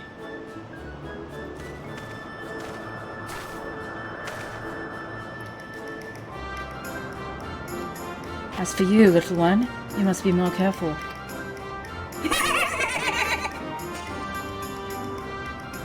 You made me so cute!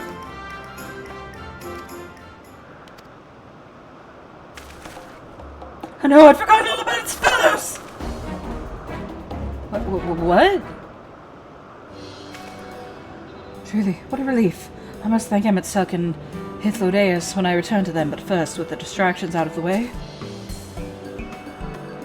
As Chief Overseer of Elpis, permit me to welcome you to our facility. I hope you'll enjoy your time here.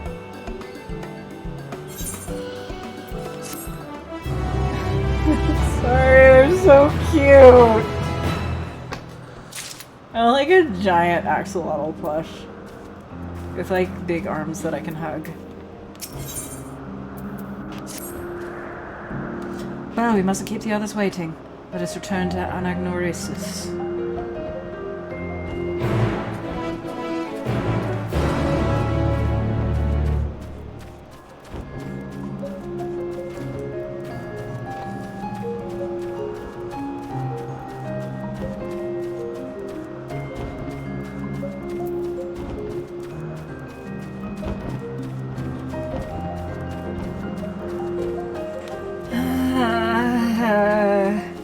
Can I talk to them? Oh, you're safe at home. Perhaps it's only your imagination, but something in the creature's demeanor bespeaks proud defiance for having gone on an adventure. I'm proud of you, little buddy.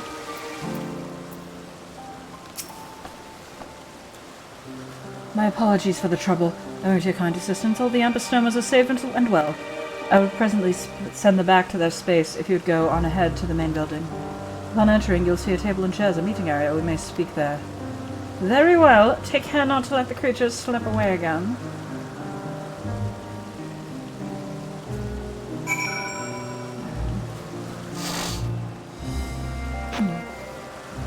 Can I attune to this aetherite?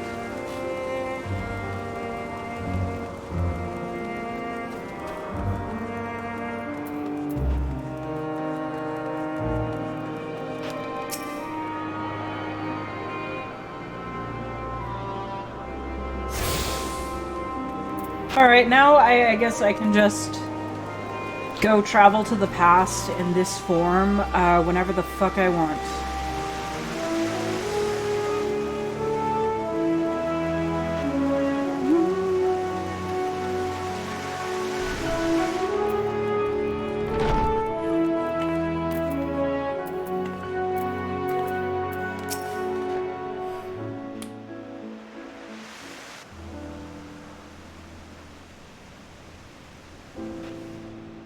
This appears to be the place.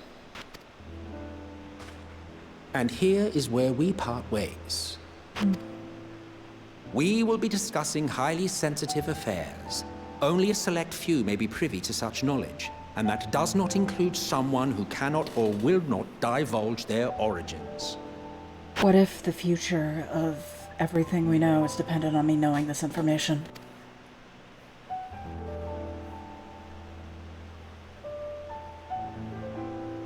What? Will I have to remove you by force?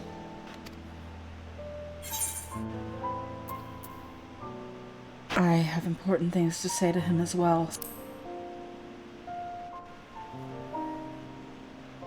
Yes, I'm sure your business with Hermes is quite pressing. You may speak with him to your heart's content after ours is concluded. I do not object to her attendance. Huh? Hermes, this is highly irregular.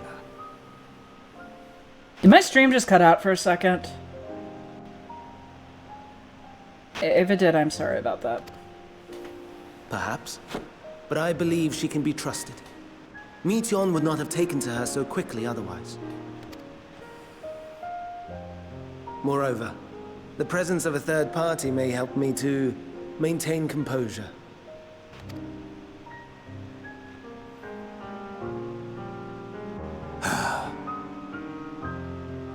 As you wish, then.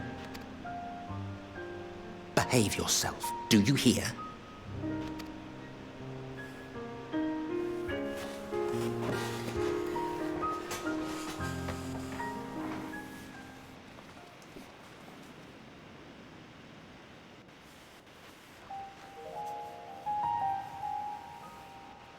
So, it's finally happened, then.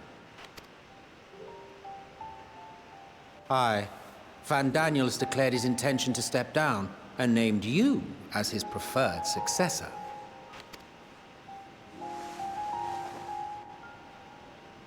In recognition of your knowledge and your works, the Convocation is giving the recommendation due consideration.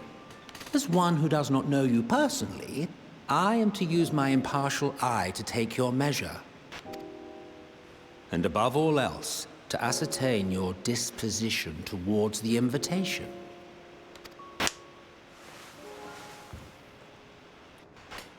I understand that you and Fandaniel are close. He himself was once chief overseer of Elpis after all. I should not be surprised if you knew before anyone else that he wished to relinquish his office. I did. He told me that when he fulfilled his purpose, he wished to pass the torch to me. A torch you seem none too pleased to accept. Are you so averse to serving on the convocation? No, it's not that. For a humble researcher like myself to even be considered is an honor beyond words. No. What troubles me, what I struggle to come to terms with, is the very fact that Fandaniel is stepping down. Does this not mean that he will return to the Star?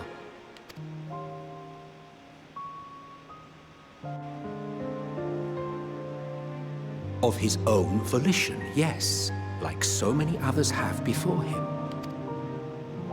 Return to the Star? Does that mean die? So they do die, but they choose to die? Well now, that's not a word I hear often. Is that what you say here in Elpis? Mankind is the life of Aetheris. Each of us, a drop of blood flowing through its veins, bearing sustenance. In our finite time upon it, 'tis our duty to make it a better place, that all who call it home, now and in future, may abide in happiness. To that end, we have dedicated ourselves to the pursuit of enlightened creation. And by our efforts did we transform this once untamed wilderness into the peaceful paradise you enjoy today.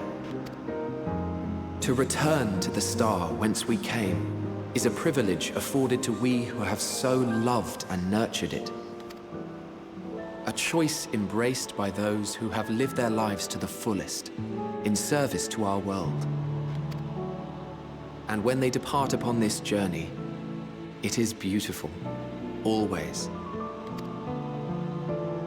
The 14 are no exception. 'Tis believed no occasion is more felicitous than the fulfillment of one's duty. Our office becomes our lives, and to retire is to return, or so the majority of us hold. Some few have elected to eschew custom. Mayhap you feel Fandaniel's deeds do not warrant his return. Yet you should know his accomplishments as well as any. During his time, he conceived of countless outstanding concepts.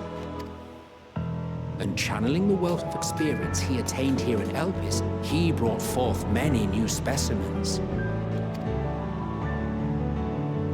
I know of all this. I do.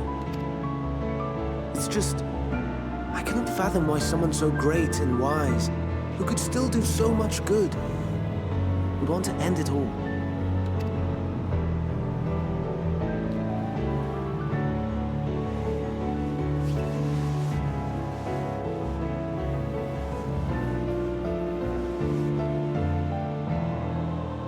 Oh no. I've made her upset. Forgive me. I know I requested your presence. Might I trouble you to take Meteon outside? A change of scenery would do her good.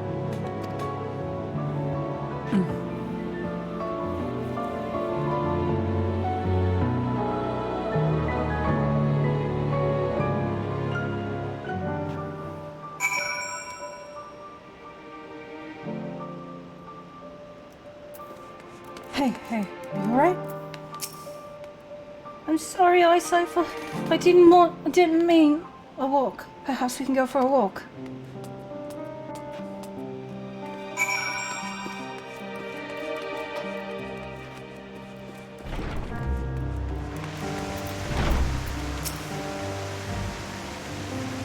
Families get sad when it comes about death. When others are sad, I'm sad too. That's how I am. How he made me. Don't worry, I'm fine now. So why did you come here? I have no reasons. You want to learn about Elpis and Hermes?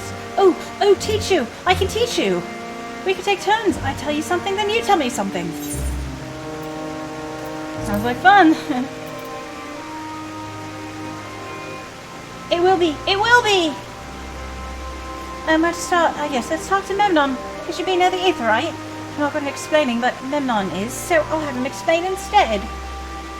Alright, now you're accompanying me. I like you better than most people who have accompanied me. Most people who have accompanied me have been Brahma, so...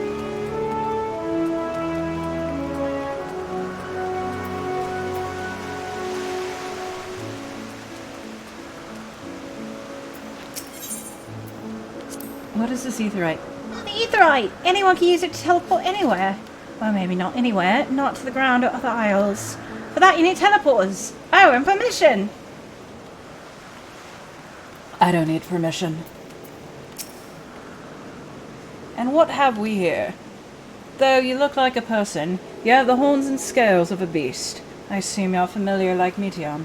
Is there something you need? This is Icipher. Could you teach her about Elpis? Ah, newly arrived familiar, is she? Very well. I should be glad to introduce our fair facility to her. As you know, it is mankind's duty to make the star a better place. As part of this duty, we employ creation magics to bring forth new life. However, we cannot simply release our works into the world, for it would lead to chaos. No, any and all life forms must undergo extensive testing to determine their fitness to exist. Testing which is conducted here in Albus. Every candidate is subjected to rigorous study, in which we identify their properties, surmise what habitats might be suitable, and speculate as to the effects they may have on the environment and other species. Should it be judged a beneficial addition to the star, it will be allowed to take its place in the world. The two of you, too, were created with the hope of making the star a better place. So heed your masters well and be good, do you hear? We will, Memnon. We will. Thanks for the lesson. You had a turn, now I get a turn. What do you want to know? Where did you come from? From a place facing a great threat. There's such a place? I had no idea. But this place is important to you. I can feel it. Oh, my power. I haven't told you about it. A creation. Let's find a creation. When not being watched. Then I'll explain my power.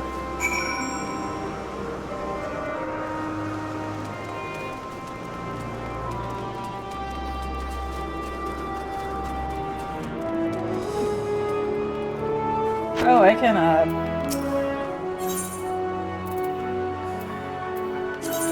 probably should just repair all my items, but... Holy fuck, I have, like, no gil. What happened? Oh yeah, I spent it all on, like, lemons or something.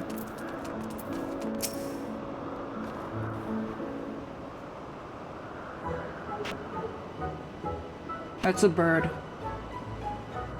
Oh, this creation is perfect. I don't remember seeing it before. Perhaps it's new? Anyway, overriding its mind. That's my power.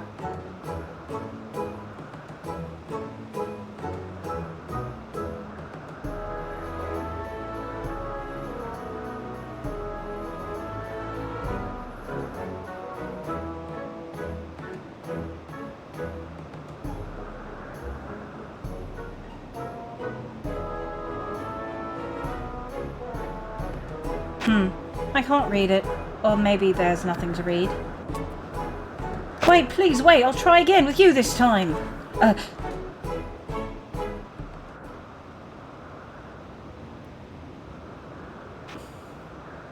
Greetings. Can you hear me? Yes, I can. This is my power.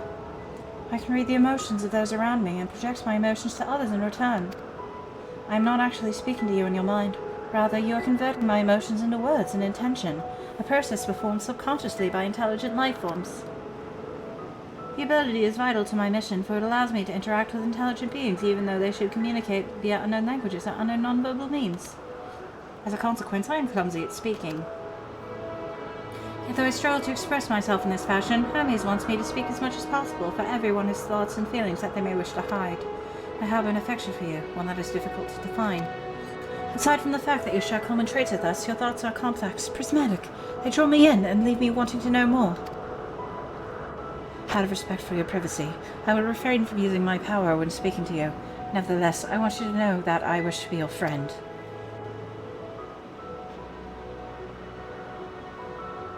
Did you hear me? Yes. Good. Now it's my turn again. So, what are you good at?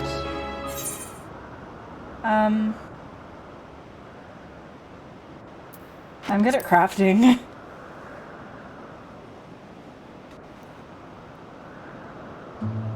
Oh, not creating, but crafting?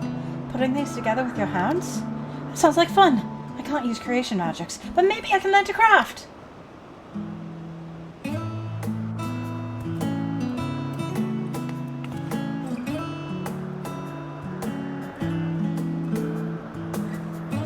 I think we might be bothering it.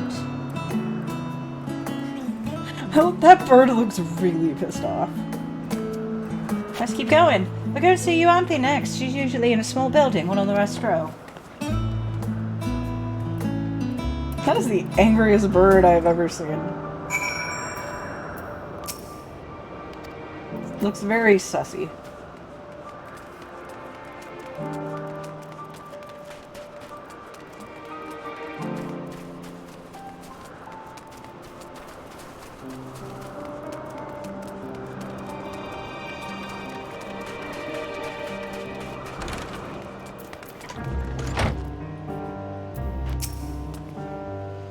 Well, well, if it isn't Midion. I see you've brought a friend today. Greetings, Euanthe. An apple. Can you make me an apple? The kind Hermes likes, covered in syrup. I want to share it with Icipher. Oh, candied apple? Hermes a certain part of them. You know you can't eat Midion. You weren't made to do so. But I like it too. It may seem that way, but due to your ability to share those feelings, you've taken Hermes' likes for your own. In any case, I can't prepare an apple right now, but I'll bring one for Hermes soon, I promise. I'm sorry, Icipher. I wanted to show you my favorite thing, and I could ask about yours, but I failed. That's alright. My favorite thing to lick is Emmerich's cock. Oh, that's what you like? Yes, yes, I can feel it! Your joy and happiness! I'm so sorry. And it makes me happy. Oh no, I inadvertently created a pedophilia. Oh no, I'm sorry. Well, we've walked and talked a lot. Maybe Hermes just finished talking too. Shall we go and see?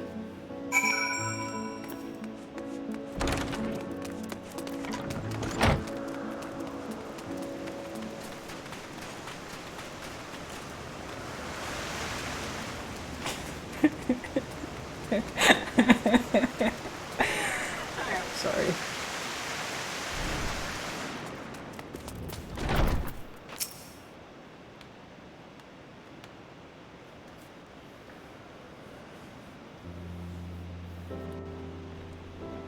There you are. I can see the fresh air has done Midion good. Icipher wanted to learn about you and Elpis, so I taught her. About this place, about my power, about your favorite food. I'm not sure if that last one will be of any use. Well, I do appreciate you keeping Midion company. While you were away, I finished speaking with our guests. Finished? Hardly. You requested time to consider the invitation, so we have no choice but to occupy ourselves with an inspection of your work. My apologies. It has been decided that Emmett Selk and Hythlodaeus will accompany me as I tend to my duties. If you wish to learn more, perhaps you would like to come too. I'm compelled to remind you that she is in no way associated with the convocation. We simply chanced to meet at Probilion. There is no guarantee that the matters we discuss will remain private. I do not mind. To see the joy her presence brings Meteon, I cannot imagine our mysterious friend harbors malicious intent. Icipher is kind, really, truly. She taught me as much as I taught her. You're coming, of course, to watch Hermes? You're bound to learn lots and lots.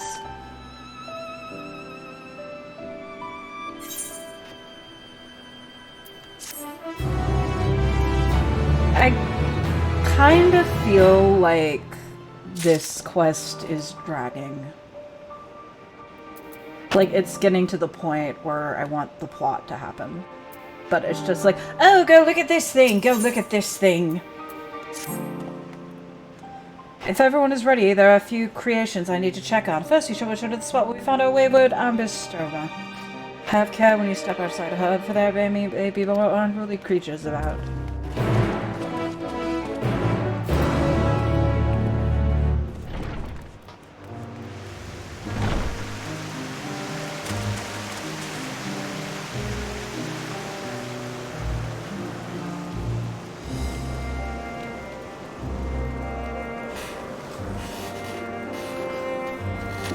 Yeah, the day is almost done. We've just been here all day looking after baby axolotls.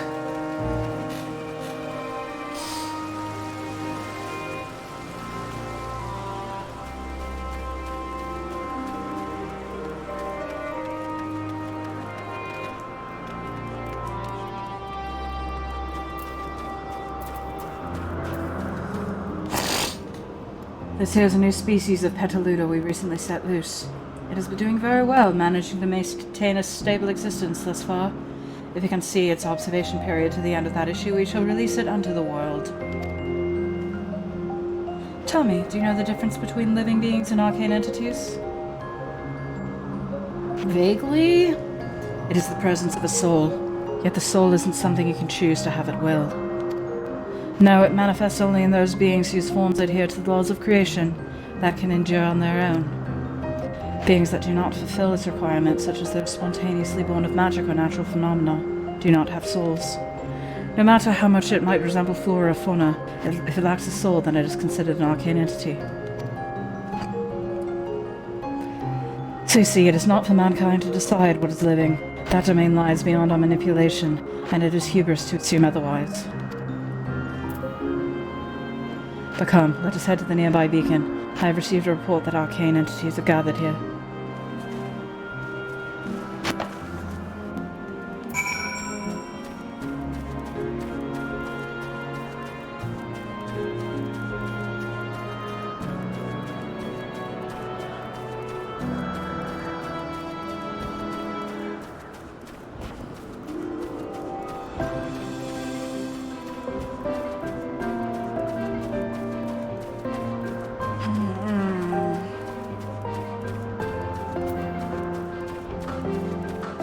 That looks like a butt plug.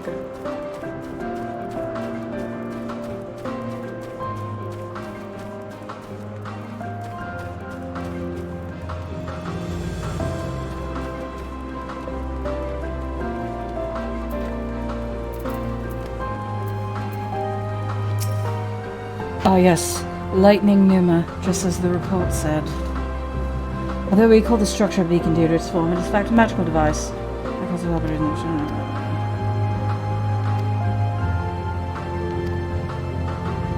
Yeah, I'm kind of gonna... It's about time for me to start rushing through this dialogue. I gotta create a ball of lightning.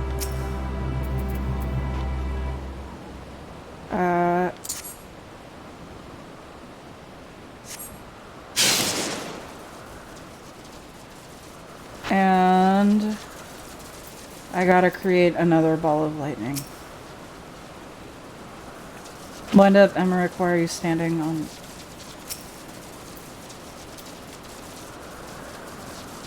Oh, right.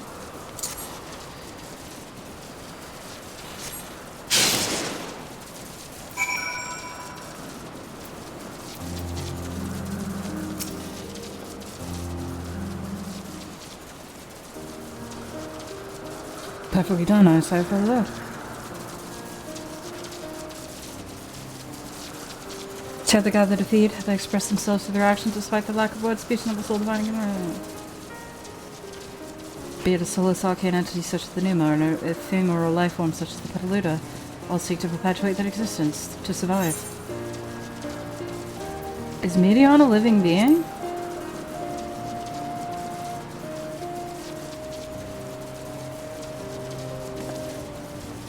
A good question. I can answer it from a theoretical standpoint, but ultimately, Those with exceptional vision, such as Hythalodeus, may be able to ascertain her true nature. To me, it doesn't matter. She is herself, and that is all I need to know. Yeah, same with me. Who cares if I'm a living being or an arcane entity? Oh, you finished already? I'm sorry, I was in the way. Not to worry, my dear. They miss nothing of note. Still plenty of work for them to observe. Next will be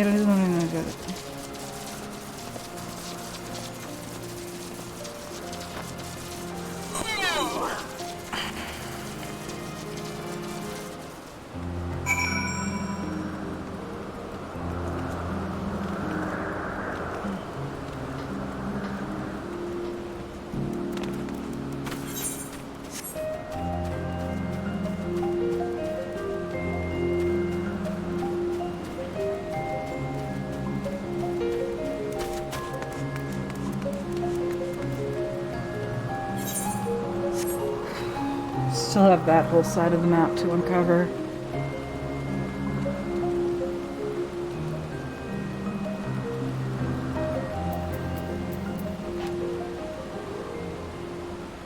The first Gubu in existence.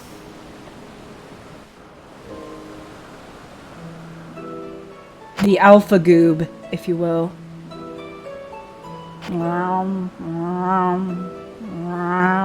Amazing, is it not? The Ampelos, one of our newest subjects. Oh, the Ampelos, that's what it's called here.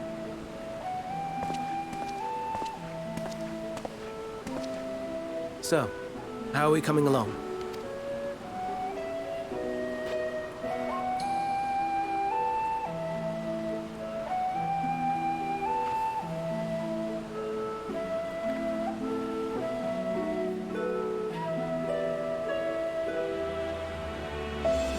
Is that...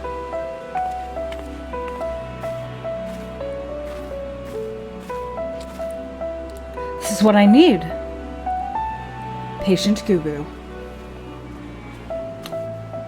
This place is Elpis. Those flowers. Elpis. Entelekis. Like me.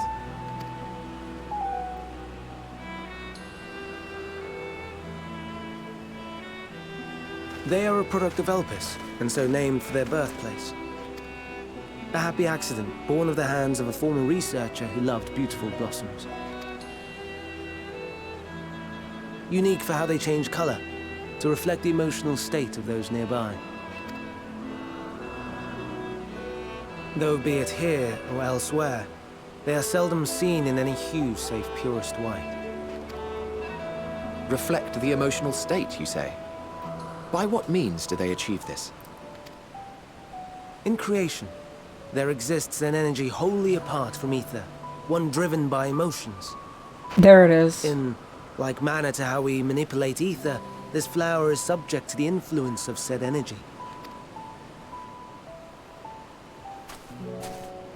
Well, it has no will of its own. It is sensitive to the prevailing emotion in the vicinity, and reacts by altering its color and vibrancy.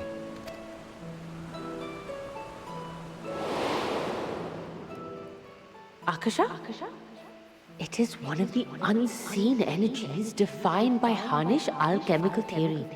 Though a gross oversimplification, some describe it as an essence influenced by feeling.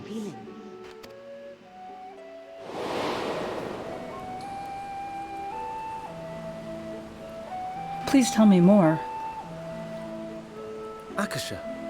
Though I'm not familiar with the term, your description suggests it is the self-same energy.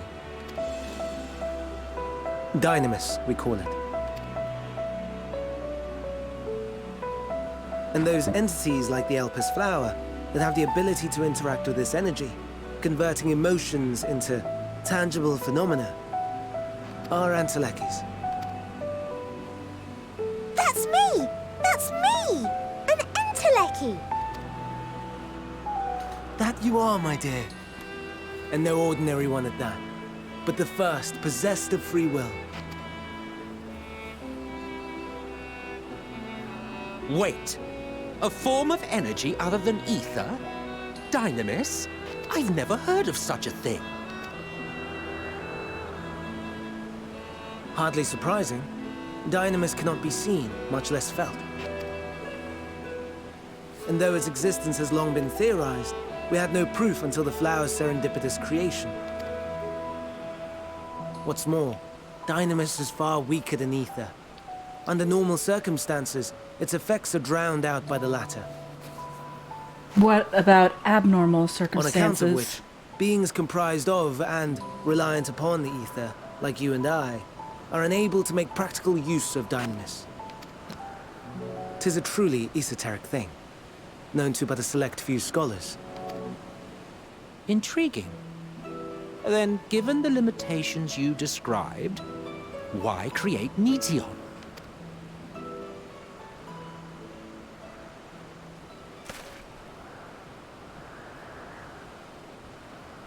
Our star, Aetheris, is especially rich in ether, so much so that its name is derived from it. However, when we consider all energy in existence here and in the vast space beyond, Dynamis may account for as much as 68.3%, the more abundant form by far.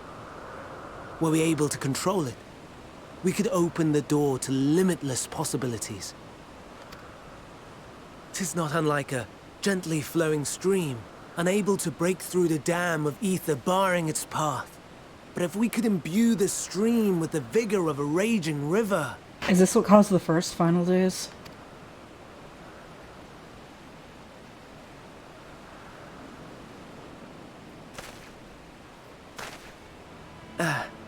Not that I have such grand ambitions. Nay. I merely wish to create a being that could traverse the great expanse.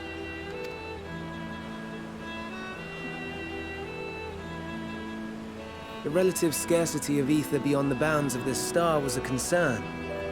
And so, I looked to another source of energy by necessity.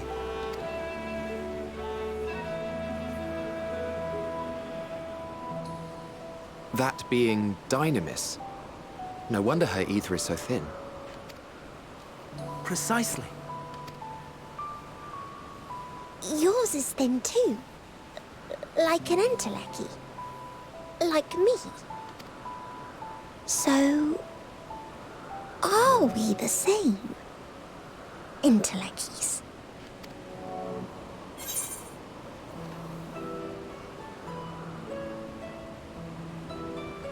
If I'm thin, it's because Emmett Salk didn't do a proper job. Listen, I am thick as hell. Well, I have been known to transcend my limits with nothing but determination.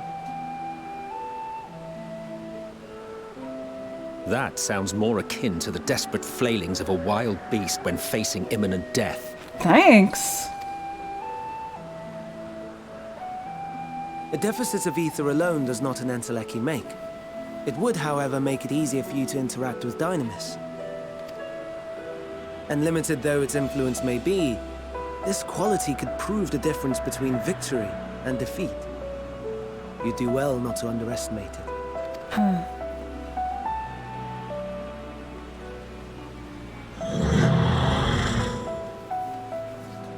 Oh dear.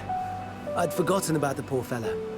You must excuse me a moment while I go and verify a few more things.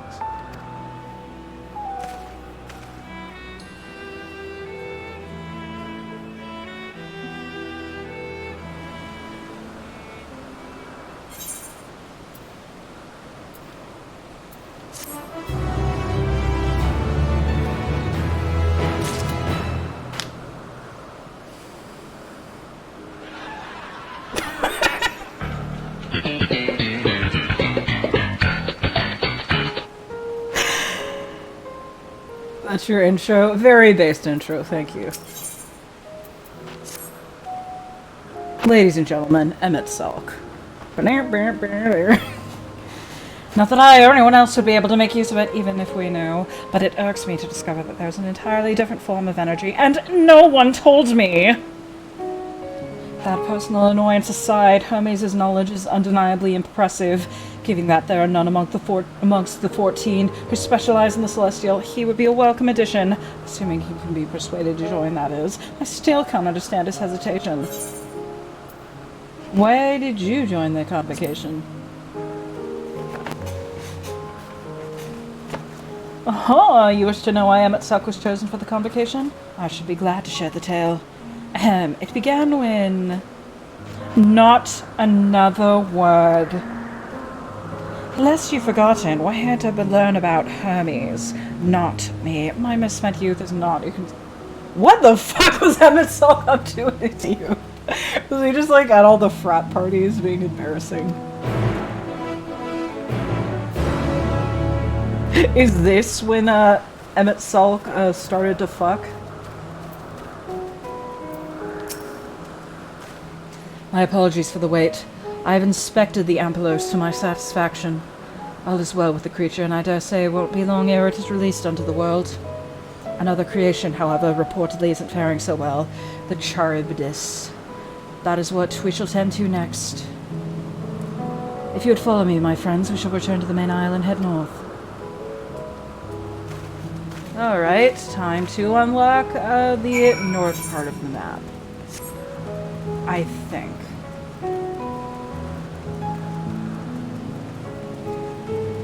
Well, at this point, you got the last exams for your first semester next week. Hope that shit goes okay. Good luck. Exams suck. I mean, I remember whenever I did exams, I just went in there, I just went and did them, and I just got out of there. And it was getting the results back that was the stressful part. Probably because I don't think too much when doing exams, but good luck.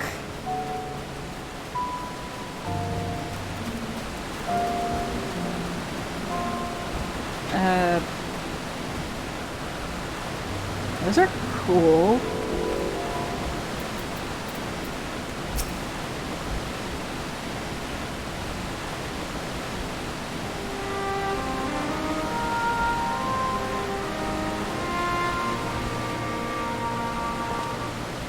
I understand there's a problem with one of the Charybdis. I can't pronounce that. Yes, that's right. As you know, the Charybdis is based on a sea creature. Owing to adjustments to enhance its affinity to wind, it is capable of flight. The specimens created from the concept would all fly without issue, but a problem arose in subsequent generations. This third generation creature was born with an etheric balance leaning strongly towards water. Its aquatic origins reasserting itself, it would seem. The result being its affinity to wind is diminished, and it cannot fly. No matter what we try, we can't get it to rise even the slightest bit. For such change to manifest in so few generations, I fear they are too unstable, flawed. With your permission, I will revert the creatures to the bureau that the concept be revised. They started playing Dark Souls 3, so that's going to be distracting. Good luck with that too. I don't know what is harder. It took me like 6 months to beat one of the midway bosses in Dark Souls 3, so... But when I did beat it, it was very satisfying. With its etheric balance leaning towards water, the Charybdis would indeed struggle to manipulate wind. Yet it is too early to conclude that it cannot fly. Having failed at first, it may simply have developed a fear. I shall transform and fly with it, helping to manipulate wind until it finds its wings. What? You didn't go to such lengths!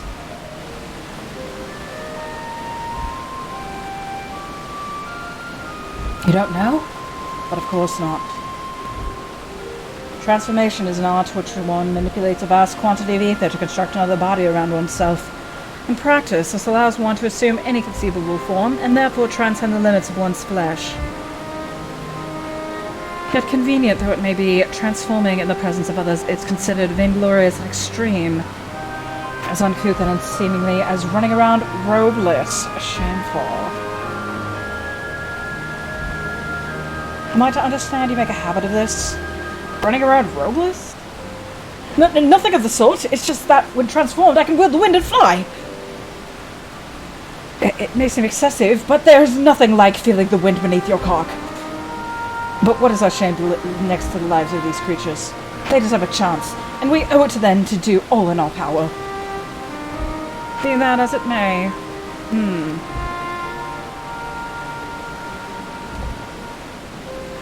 Yes, I believe I have a solution. Emmett Selk, may I trouble you to move that Charybdis away from its fellows, somewhere out of sight?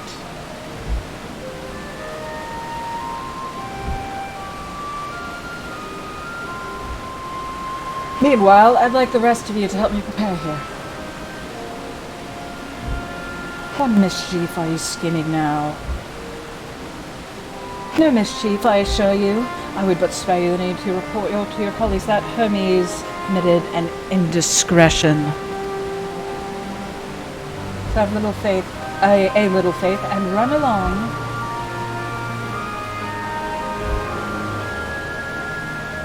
I trust you don't mind.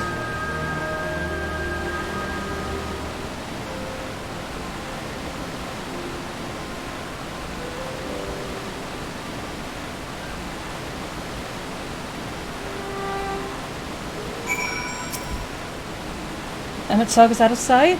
Good, let us speak of the plan. It's a stroke of genius, really. We have Emmett Selk train this Charybdis. Are you fucking serious? How will he agree to this? Aside from being able to fly untransformed, he can readily... Emmett Selk can fly?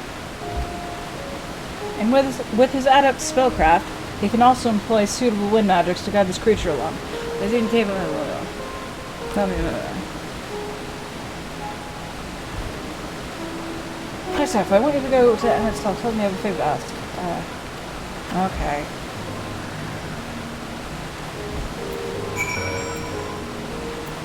Alright, wait, no. How do I...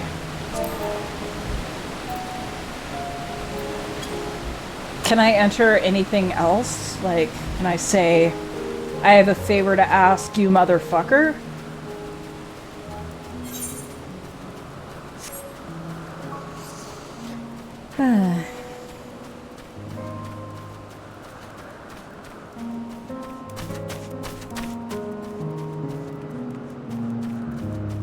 Yeah, night here is just a slightly darker day. That's interesting.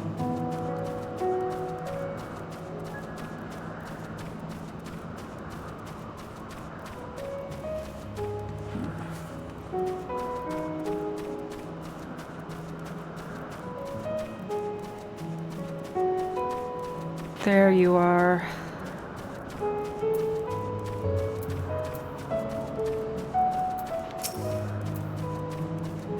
I like how Emmett Selk is still kind of a dick, even in the past.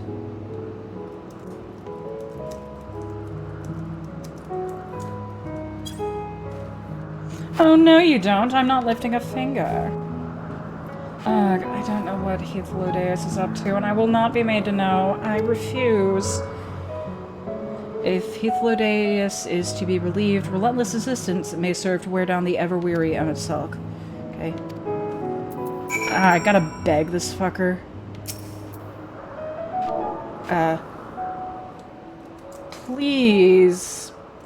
Why did I have caps lock on?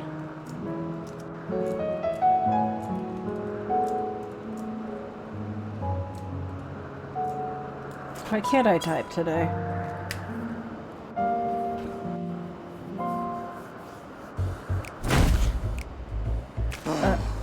No, no, no. You are not foisting this nonsense on me. Oh, we got some good old goofy times with Emmett Selk. I'm given to understand you have the power to help the Charybdis. And should be Charybdis? quite willing to do so. And so I appeal to your better nature, most benevolent Emmett Selk. Please teach her to fly. Or else Hermes will transform. Right now. Or else Hermes will get his cock out. Now, there's no need to go quite that far. Altruism is its own reward, as I'm sure he would agree. Oh, would he now? And who contrived to put me in this position, pray tell? Nothing so devious. I merely suggested a possible course of action.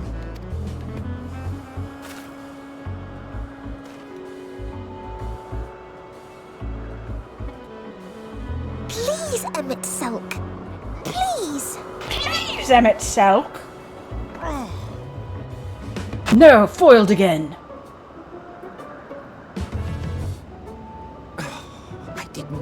come all this way to play nursemaid to your creations. I thank you to remember this favor, and let it be the last.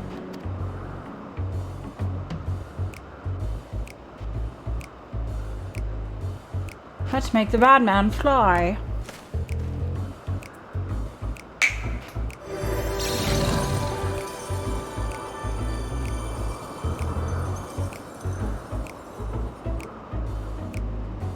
I will aid it once it is taken to the air. It falls to you to shepherd it skyward. Heaven's word, perhaps?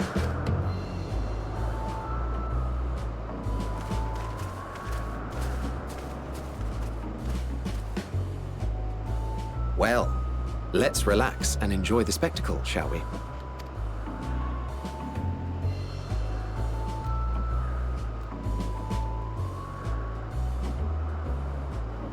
He's flying, guys. He's flying. You were wondering why Emmett Selk joined the convocation. Yes. Truth be told, he wasn't the first choice for the office. I was, on the strength of my ability to see ether. But I declined the offer. For though my vision is exceptional, I am pedestrian in all other aspects. Worse even, quite abysmal when it comes to manipulating ether, for example. Couldn't transform even if I had a mind to do so.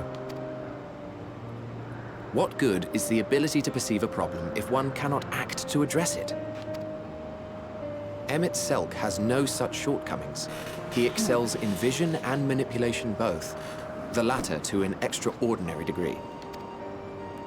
If there is a mage more powerful, I do not know of them.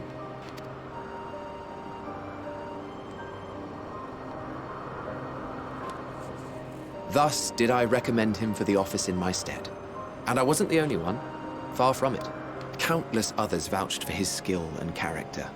People the world over, to whom he had previously lent a helping hand. Oh, how surprised he was. Claimed he hadn't done anything remarkable for anyone. Modest to a fault. He deserved every bit of acclaim he received. Yet he may well have gone unappreciated were it not for a mutual friend. A singular soul who can't help but involve herself in the business of others. Zen. Where she walks, excitement is certain to follow. Her antics irritate Emmett Selk to no end. But much of his grumbling stems from genuine concern. When our friend calls, he never fails to answer and lend his talents. And in the course of doing so, he himself came to be recognized and respected by those around him. They are truly remarkable individuals, and I'm proud to call them friends. To help them realize their dreams. This will be my greatest contribution to our world, and when they have fulfilled their respective purposes, so too shall I have fulfilled mine, and together we may return to the star. Look at me, spilling my innermost secrets. I can't seem to help it with you. I can only assume it is due to the color of your soul.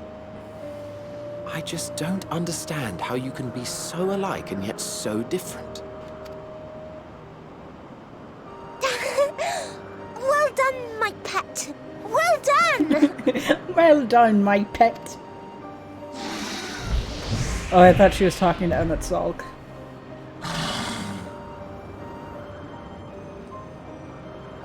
Ah, yes. I dare say the Charybdis will be fine here on. Why don't you go and signal to Emmett Selk? Let him know that his arduous task is at an end.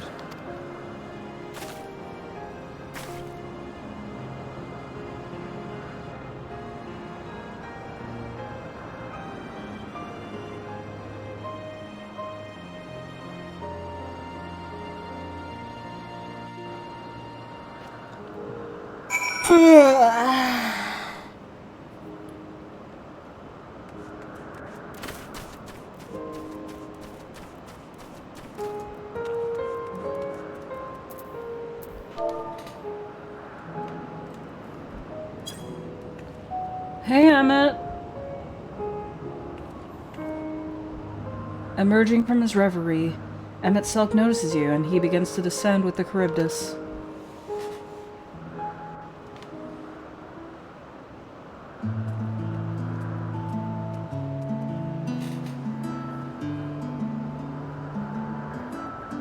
I have no words to express my gratitude. Thanks to you, the Charybdis has learned to fly.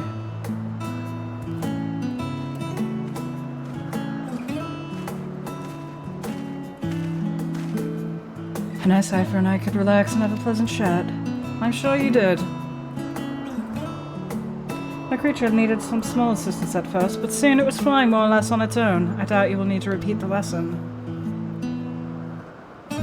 That was truly impressive.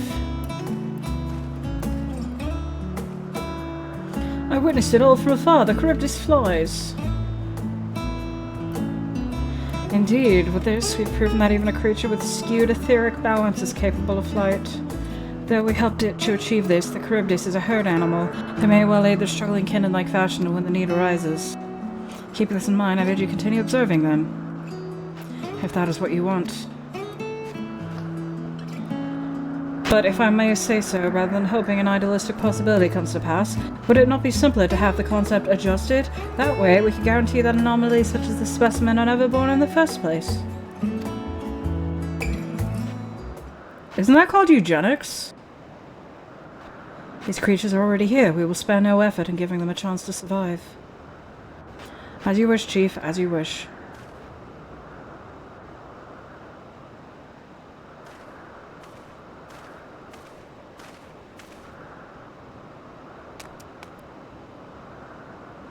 Hermes.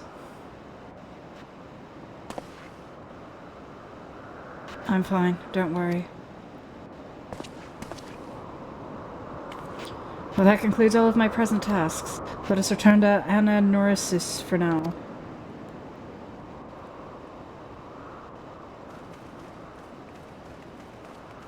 I mean, let's hope we actually progress the plot soon. Because, no offense, but I did not come here to teach little snakes how to fly. It's already 3:05 a.m. 3:06. Ooh, it's umbral winding outside.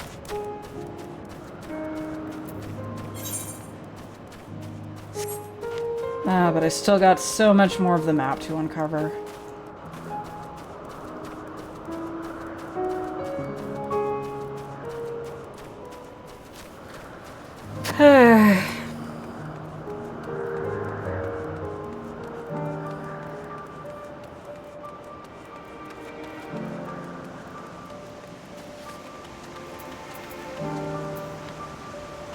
Is that... no, that's Wind Up Aerith. How do you get Wind Up Aerith? You have to buy her on the with real life money.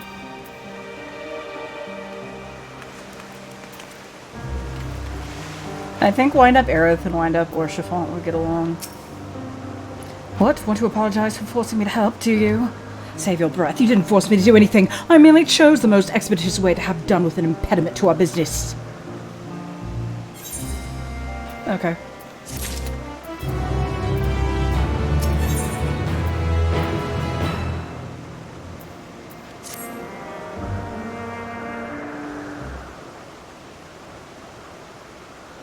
Tell me, Icipher, in the course of watching me, have you learned aught of value? Dynamis. Dynamis seems promising, but that's all I have.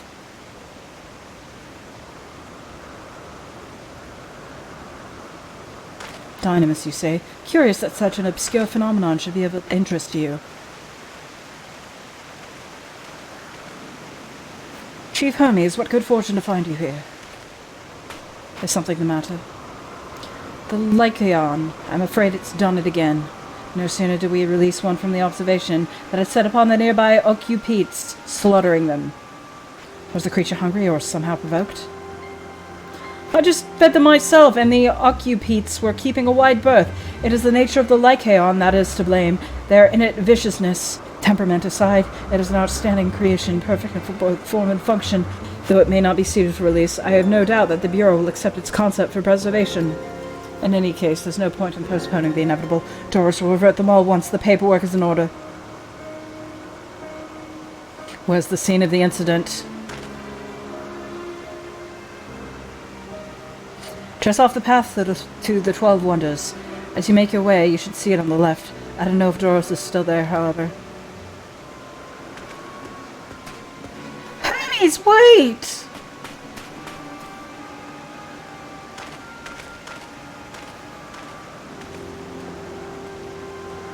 If this is part of his work, then I would observe. We follow. How much longer does this go on for?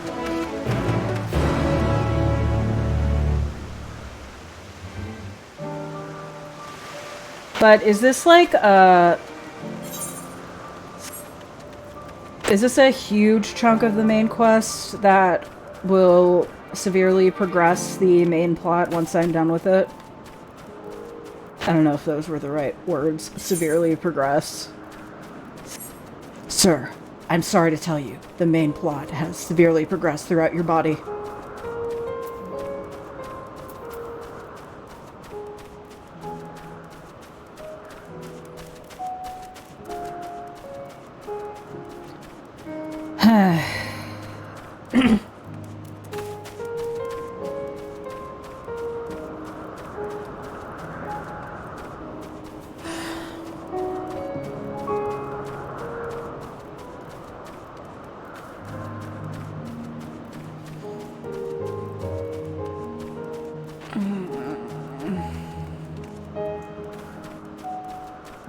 I'll say in general, this game does not have good pacing.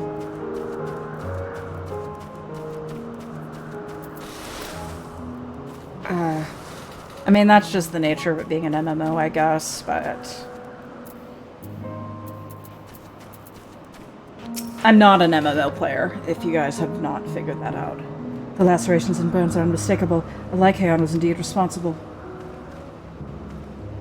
But the creature's nowhere to be seen. No, I'm just gonna...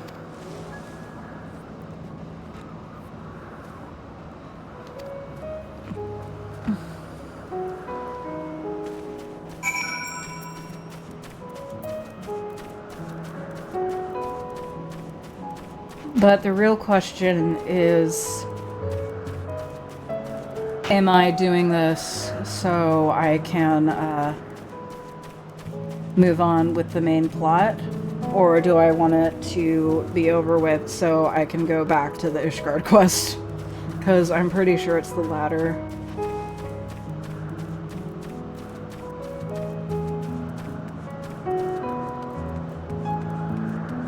It's like I just want to do the Ishgard quest, but I want to like savor the Ishgard quest.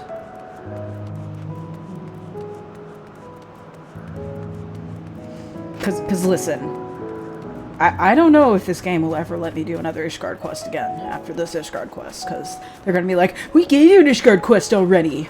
It's like, it's not the same, I want Heavensward 2. That's what I think 7.0 should be, it should just be Heavensward 2.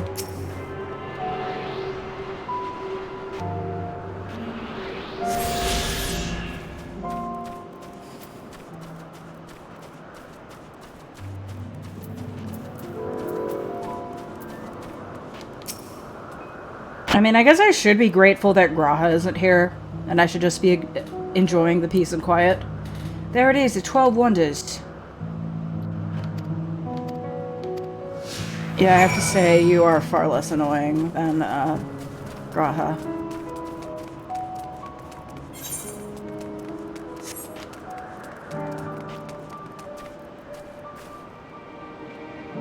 Oh. Hippot Ho. If you're really... We're looking for Doros. Sorry, we're racist against blonde-haired people. They just all look the same. Dark-haired man, that's not a blonde-haired man.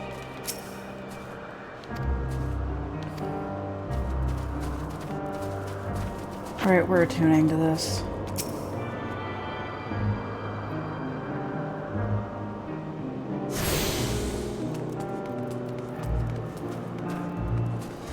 Yeah, I feel like since Stormblood, the general pacing has been like 3 hours in a new area, cutscene, 3 hours in a new area, cutscene. Repeat like 7 or 8 times, final boss.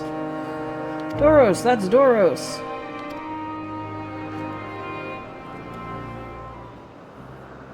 But I mean, ARR was worse because it was like 12 hours of fetch quests, then 1 hour of 1 minute of cutscenes.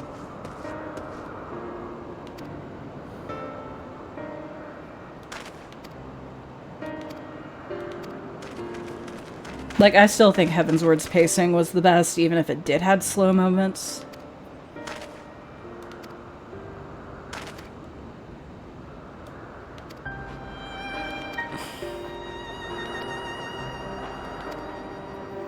Yeah, what's going on? I don't care.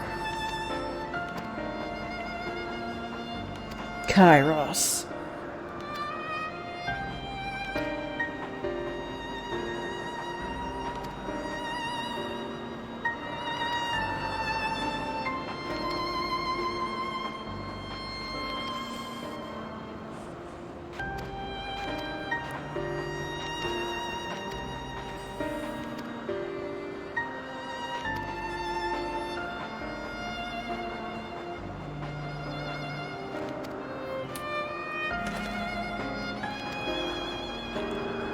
Yeah, we've been down here for like more than 2 hours.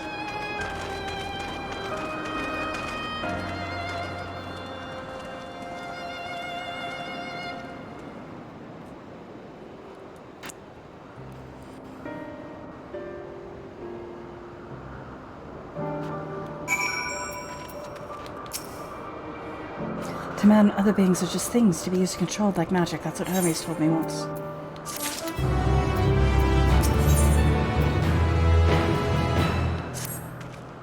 I fear this discussion may take a while, during which time... Meteon, are you feeling unwell? It's not me, Hermes, it's you. I won't go to the meeting. I'll stay with Isaac. That was not, Though am I to impose, I may leave Meteon... Yeah, fine.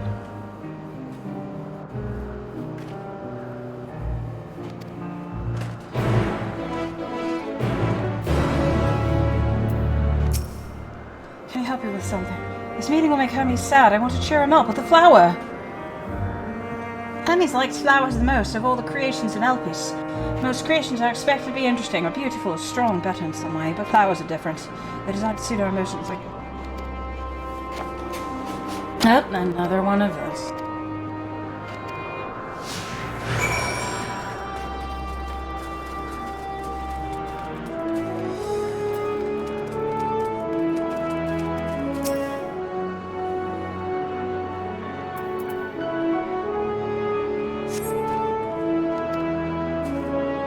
They're so big and bright. I love them.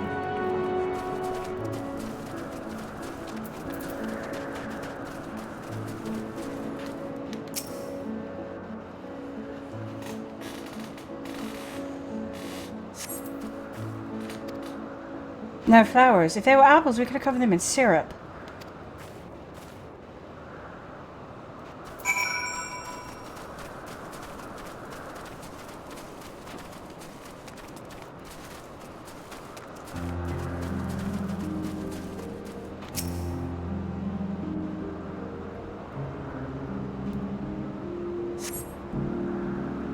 An array of beautiful flowers grows in the bedroom. This would be better for Hermes, but they're hedged in.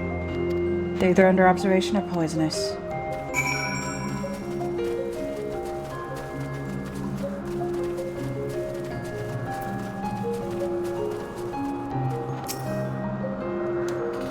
A familiar plant. Oh, a coney on a flower that can move. Oh yeah, this is a, that's an enemy everywhere else in the world. But this is the first one!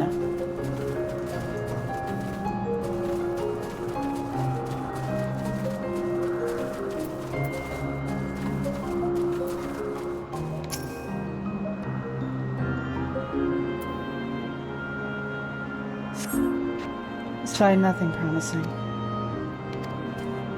Over there, something big, huge. Why did you have to, create that thing? Why? Why? A terrible stench. Reminiscent of sawmill boots. It's an Adonis. Oh. I'd rather not go near that thing. Actually, these things haven't really given me trouble in this game. It's just FF10. I still have nightmares over that. I legit, like, couldn't play FF10 for years past a certain point because those things were just so terrifying to me. Ah, fuck.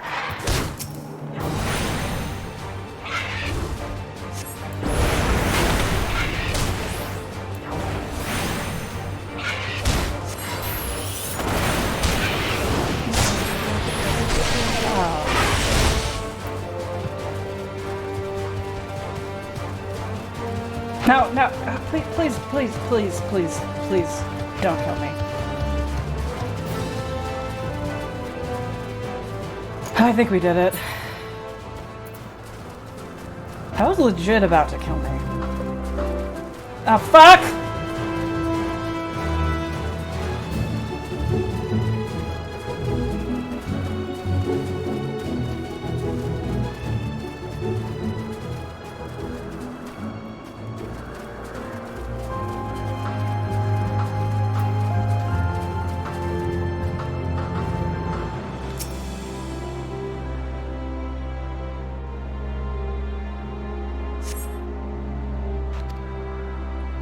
Oh, there's nothing.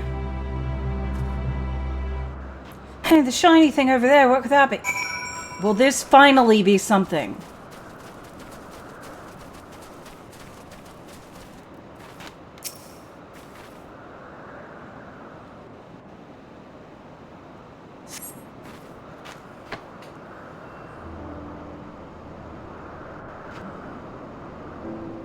Ooh, Opus flowers, they're here too. Hermes likes and dislikes them at the same time. Like me, they're entelecchies. Like me, they feel his pain and turn dark. That's only for Hermes, though. For others, they're always white and bright.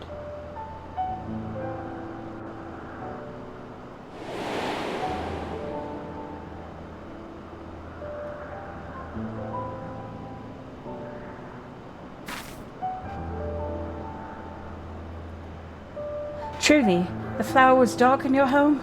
Then, do you have it too? A dark emotion? Lots of them. I've known the pain of sorrow and loss. I've known all of these negative emotions. I see. Hermes has known the same. The feeling that a part of you is gone again and again, but no one notices. Please, Icipher, won't you lend it to me, your pain and sorrow? I want you to make the flowers dark in front of Hermes. He has been in a dark place since before he created me. He needs to know that he isn't there alone. The others are sad too. Truly, you'll do it? So he's depressed, and that's supposed to be his excuse for being a bitch later?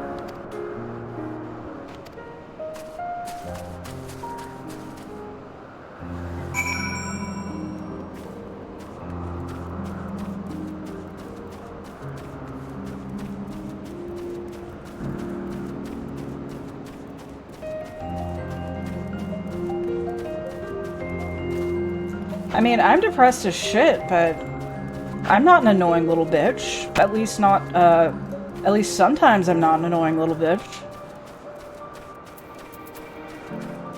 Like, it's not my only personality trait. Seems they're still talking. Let's wait until they've finished.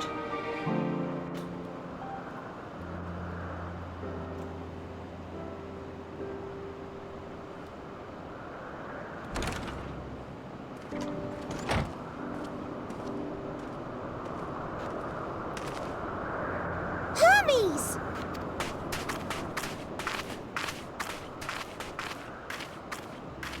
Oh, you were waiting for me. You've finished talking? Yes, we've come to a decision. My thanks for keeping Meteon company. Emmett Selk and Hythlodaeus have already retired to their rooms. There is room for you too, if you would follow me.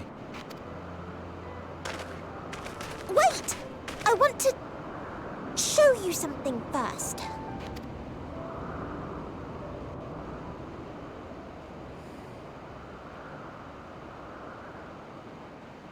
Why do I feel like this is gonna go terribly?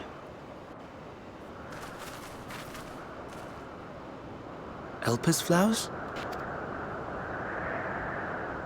Go on.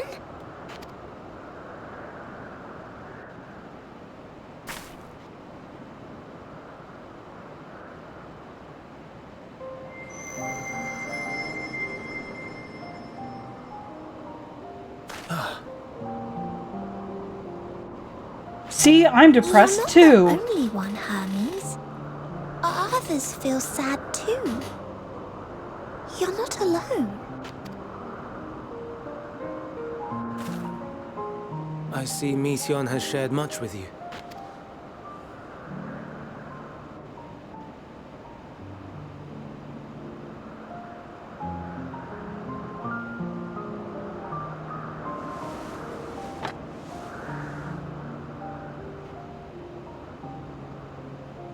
Wow. You look like a guy. May we talk a moment?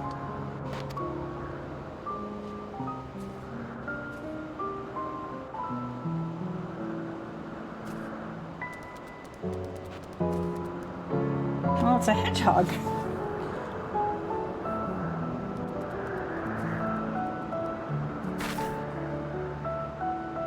I do not think it wrong that we live for the star, that we strive to make it a better place. And yet, in carrying out my duties here, there are times when I am plagued by doubt. Do you recall what Hythlodaeus said when we first spoke of my nomination? Death is the privilege of those who have fulfilled their purpose, a choice they embrace of their own free will. And when they depart, That's a it is concept. always beautiful. Perhaps it is, but only for man. Creations that he deems useless are discarded with nary a second thought. Oh, the hedgehogs are not useless. Some scarcely born into the world, afforded a handful of breaths before life and Sorry, potential are abruptly extinguished. Sonic has ruined your entire species. We make an effort to spare them the pain. They sense what awaits. Rage and anguish and cower and fear. And it is not beautiful. Yet no one cares. No one. So fixated are we upon the duty that we do not pause to question the method. Pain and suffering, confusion and despair, writ plain in the eyes of those poor creatures. Yet no one sees. We turn a blind eye and carry on in blissful ignorance. Naught amiss. And always, always the blossoms shine pure and white. A contradiction so blatant I could scream, want to scream. How can you all accept this aberration? Then I wonder, am I the aberration for thinking thus? And I am filled with dread. But now I know I'm not alone. Not the only one for whom the flowers weep. I won't ask what you thought as you kneeled beside the Elpis, or if you only did it at Meteon's insistence. Nevertheless, I thank you. To know that you too have experienced suffering is a comfort. Oh, I could tell you all about suffering.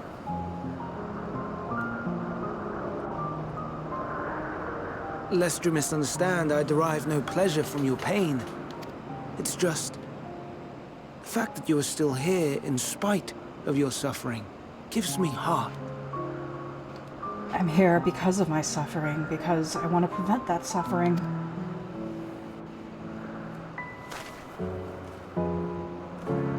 The stars in the heavens. Know you what they are? Though it is too far to tell, each glittering light could be a world not unlike Aetheris. A world filled with life. Wow, you're actually right. So many stars, so many lives. For us, there may be no higher purpose than to live for our world. But what of the other living beings out there? What is it that gives their lives meaning? That drives them day after day after day? To pose that question to our undiscovered cousins, I created beings of dynamis, who can traverse the vast emptiness between the stars. Meteon and her sisters. Her sisters? Aye, sisters. She has a great many of them. And they have already departed on their journey, traveling to one star and then the next in search of life. As one might expect, exploration on such a grand scale is rife with difficulties, and thus far I've naught to show for it. But I have faith that we will make some manner of discovery ere long. And when we do, I should be glad to share our findings with you, in gratitude for your kindness. It's getting rather late. We had best find our beds. It would not do for both of us to be sleep-deprived on the morrow. Come, Meteon. And I'm sleeping here? What will it do to the timeline?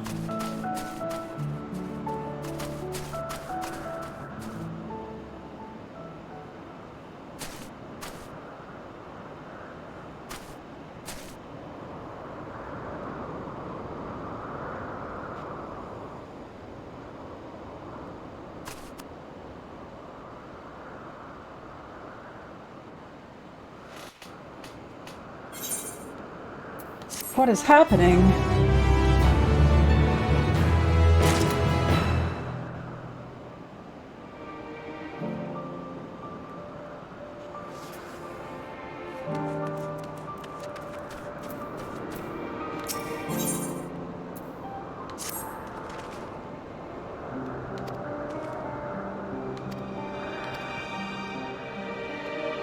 They must be unmade?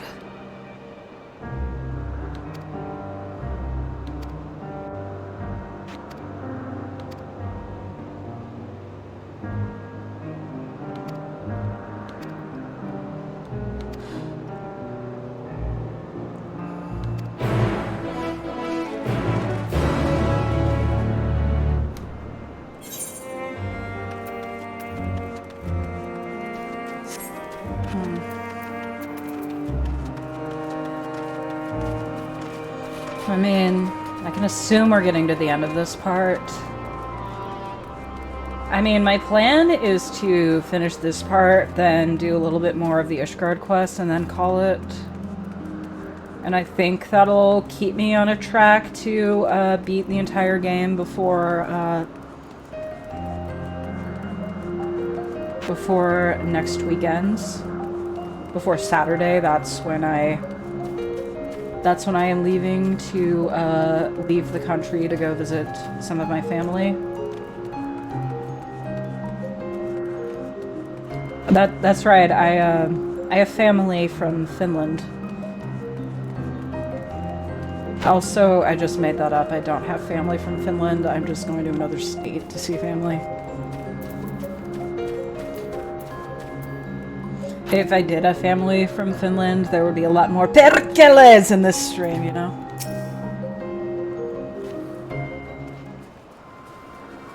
Vittu perkele, satana!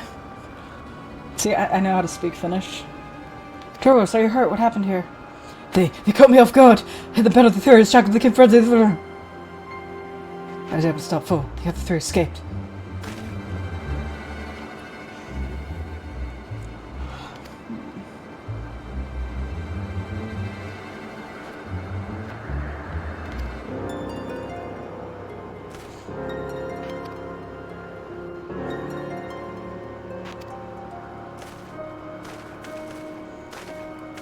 Yeah, this is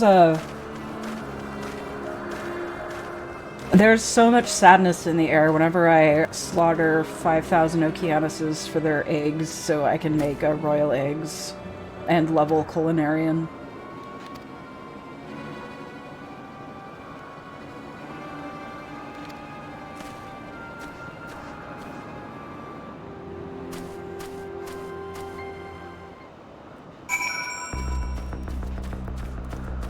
Oh, we got the shit's going down music.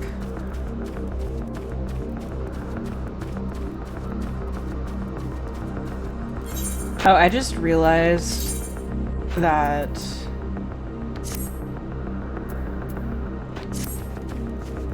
the reason I'm getting slaughtered by just random animals is because I had the actual thing on, the actual robe on, and I didn't just cast a glamour. But I don't want to make a whole ass another glamour for this.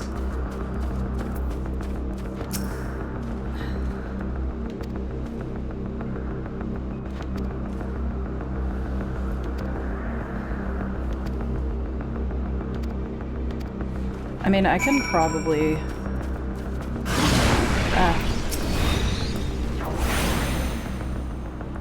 Fight fire with fire!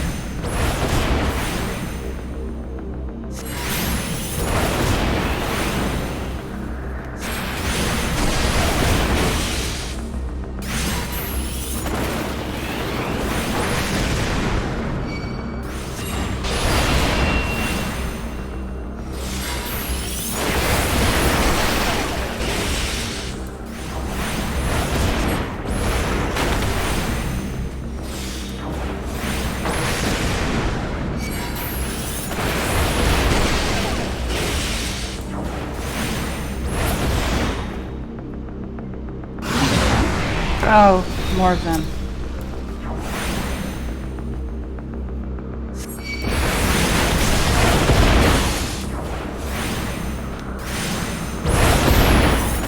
I feel like this...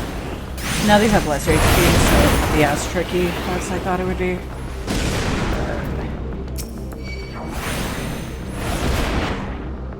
Wait, why did I do that?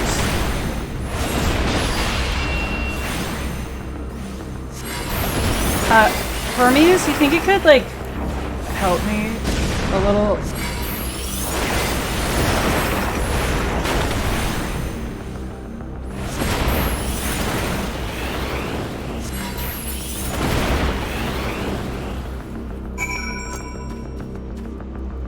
Alright.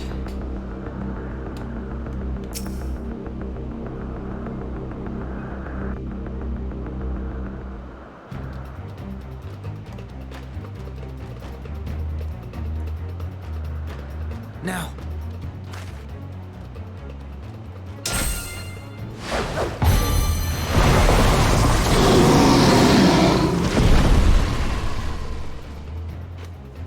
Do I have to do that 2 more times?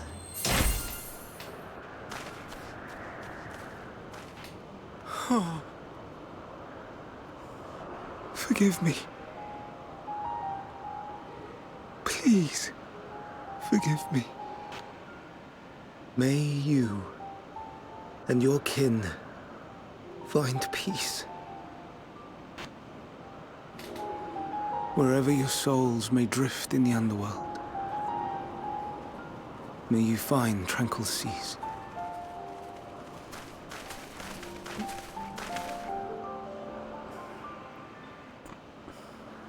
Be not forgotten, in concept endure, to reclaim form and one day live again. Serve not the star, or any purpose save your own. Live again, if that be your desire.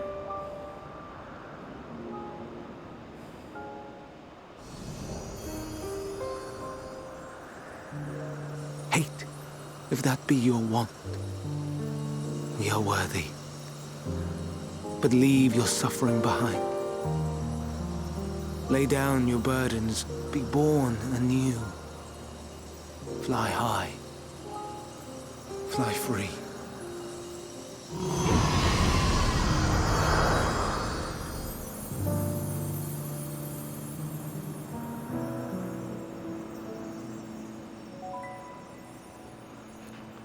That would have been beautiful if not for the fact that this fucker becomes Fandaniel.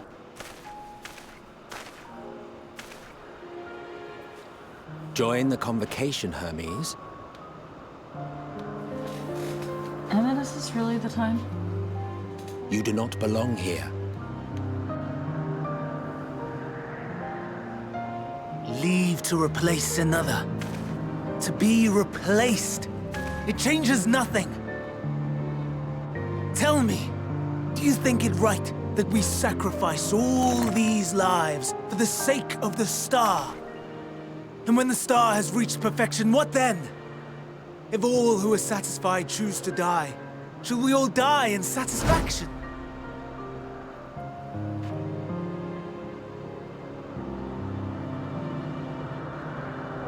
I do not know. Were I to take up the seat of Fandaniel, it would be tantamount to approving my predecessor's death. I do not know if it is right. And to be torn by such thoughts, I do not know if I am fit to represent mankind. Hermes! Please don't be angry. It hurts so.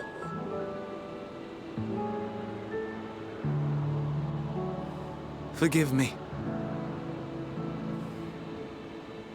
If you would still consider me in spite of everything, I beg some time to gather my thoughts. Meanwhile, Hythlodaeus, I fear I must trouble you to attend to the others. 'Tis no trouble at all. Take as long as you require.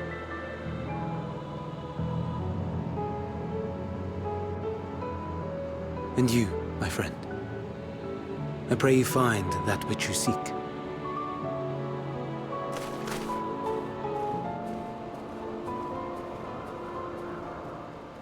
I expect we have some few matters to discuss. Shall we return to the 12 Wonders for a time? Aye.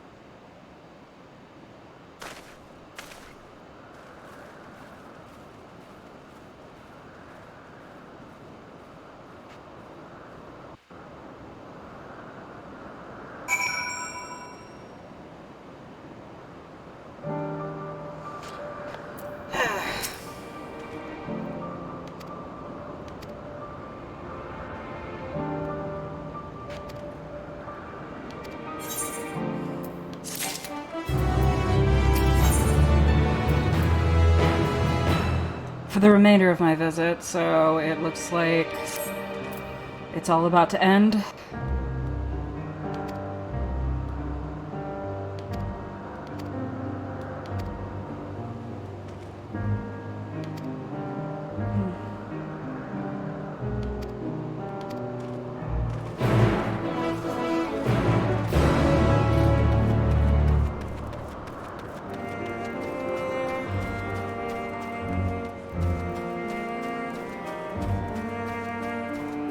That's interesting. It said that the quest was level 87, but I haven't reached level 87 yet, so will I be able to complete it if I don't get any other EXP from doing this quest?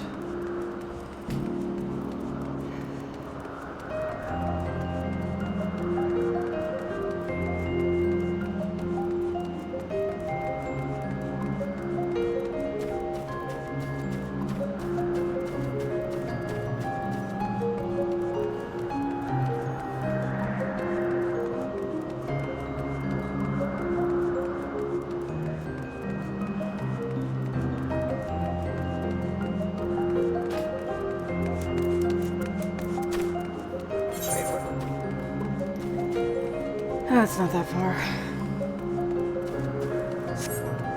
Wait. Wait.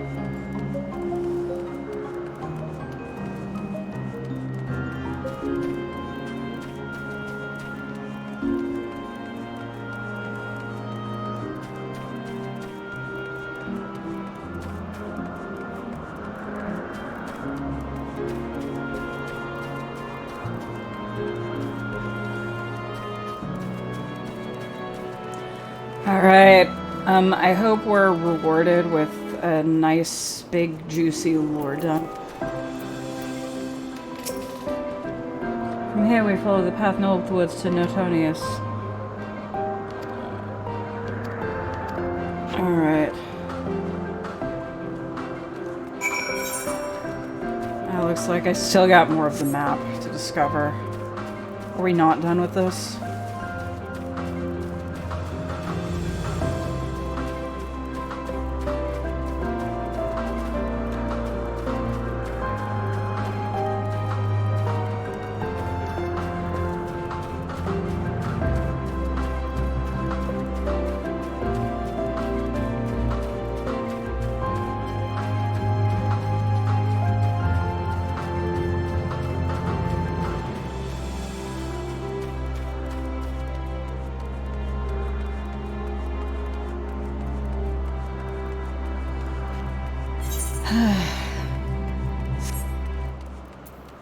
No, and I can attune here. I think. Can I? No, I can't attune here. Here we are, Etonius. This naos will take us to Kalimeos Zephyros, the western island. That's it right there, looming large overhouse. Step this way and you can...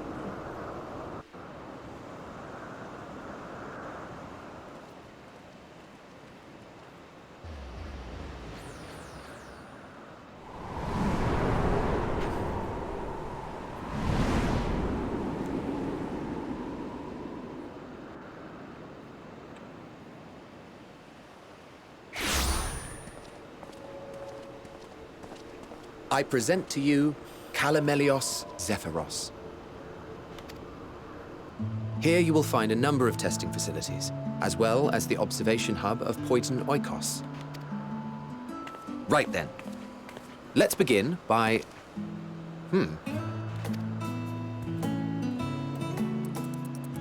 Well, well. An Arrayus. How delightful.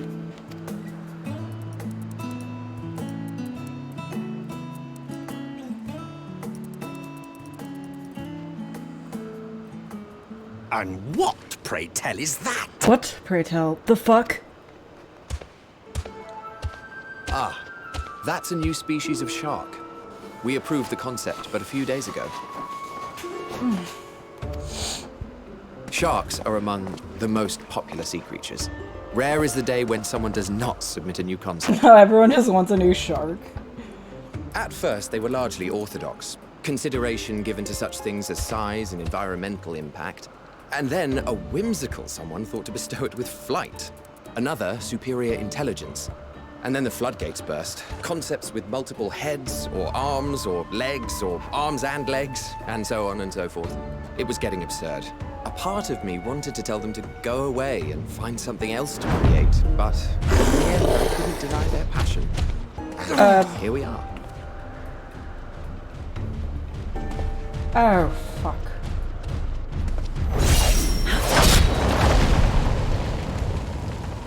Estinian?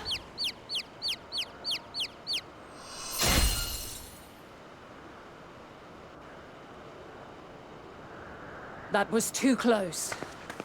Are you unharmed? Wait a minute, is that? Well now, if it isn't a pair of familiar faces. Banar, that we should meet you Oh, here. I thought that was a Heidelin. Oh, I guess Heidelin's not in one of these, but, Oh, that's why I thought that was Heidelin. As I mentioned earlier, the better part of the convocation holds that when we retire is when we return to the star. Well, she is not among said majority. Even after stepping down, she carries on with her work. Vanar is her name, and she is the previous Azem. It has been a while, Hythlodaeus. You look well. Less so, Emmet Selk. I dare say the lines upon your brow have both deepened and doubled in number. A shame for one so young. You must make an effort to frown less often.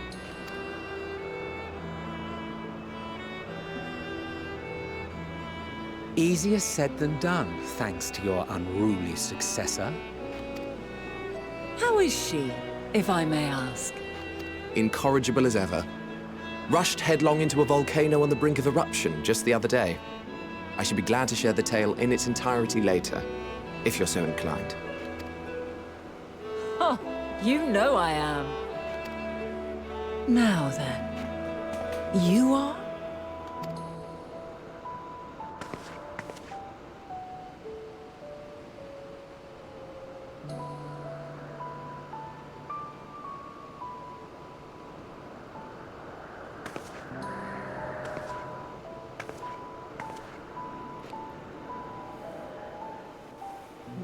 You don't know me yet, but you will. I say, have you perchance come from the future? Yes. How did you guess? I do not believe we have ever met, yet I sense my magic upon you. Therefore, if I wove the enchantment, I could only have done so at a later point in time.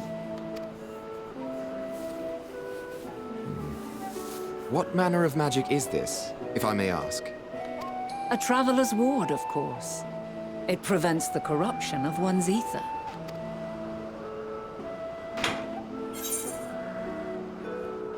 Does it protect you from enthrallment by primals by any chance?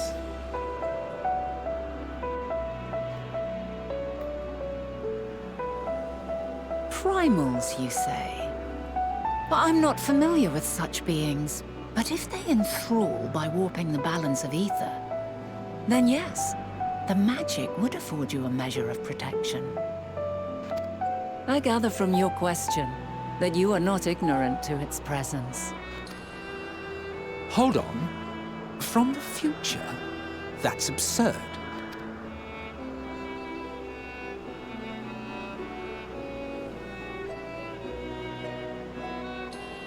What is it? Are you unable to speak of the matter? Well, I can't cause a time paradox.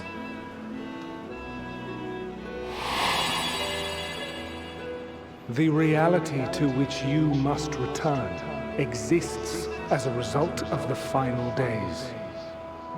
You cannot reshape the past to undo the tragedies of the present.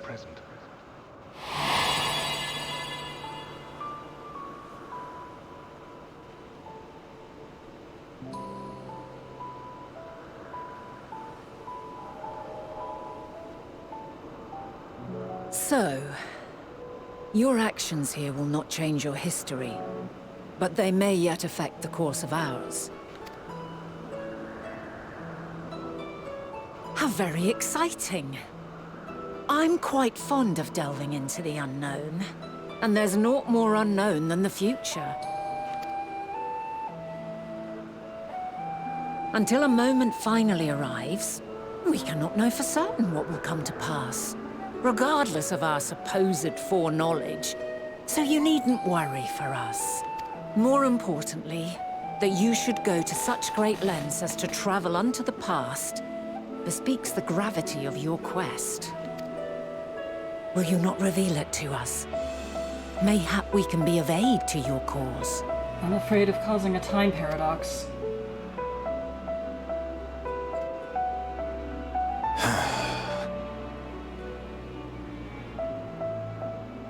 If this is true, then you've been keeping quite the secret to yourself. Time paradoxes. As a representative of the Convocation, I will hear it all. Your identity, purpose, everything.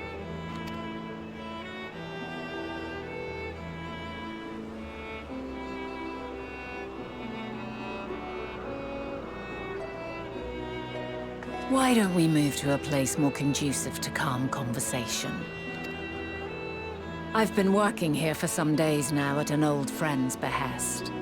If it is agreeable, we may make use of my accommodation at Poiton Oikos.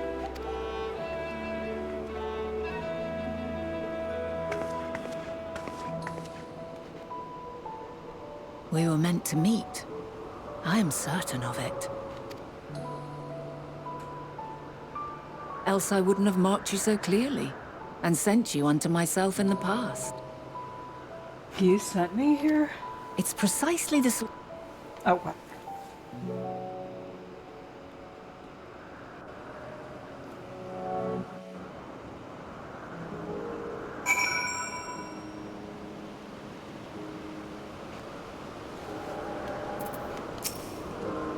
My apologies, but before we move along, a colleague has tasked me with a matter which I'd rather not leave it.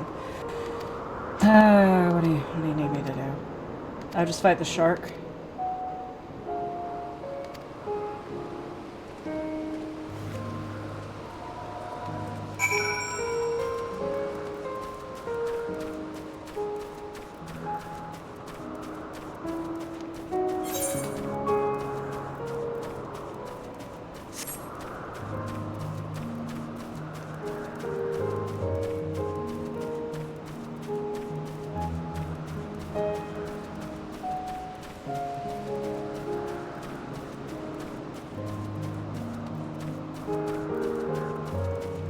So, what am I supposed to be finding? The concept crystal.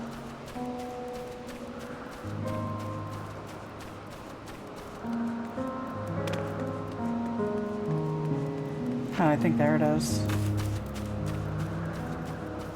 I mean, I was gonna say, how about the concept of the plot not stagnating every time I reach a new area?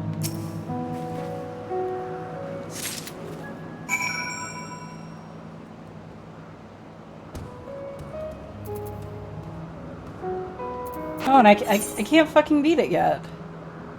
Because I'm not the correct level.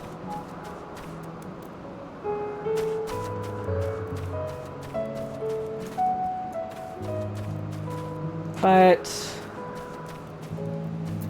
we've done a lot here today, so I think I'm going to progress a little more of the Ishgard quest, so, and then end it. But wait, no, I should have tuned to there first, and then I can warp back there.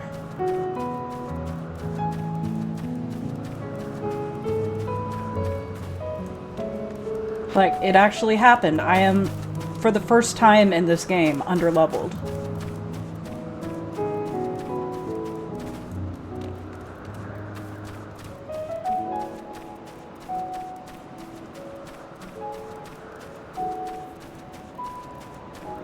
And then, afterwards, I'm going to do one of the other job quests, or whatever they're called in this expansion, just to, like, gauge how long they will be, so I can, like, properly pace this one out, because, as I've said a million times, I don't want this one to end.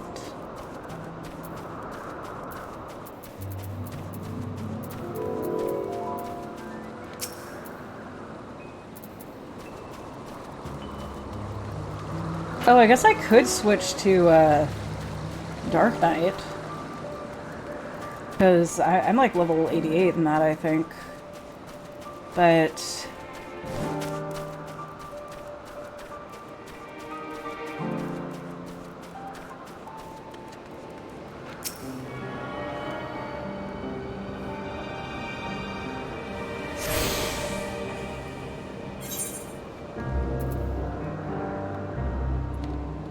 the world unsundered. I can get back to here from Norvrant, or I can just warp here from anywhere, but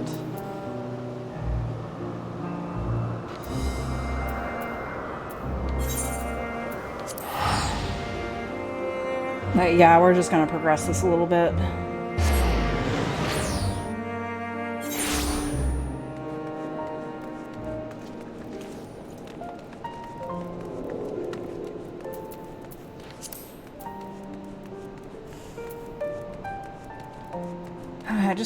I just wanna keep doing quests here. I just wanna be back here.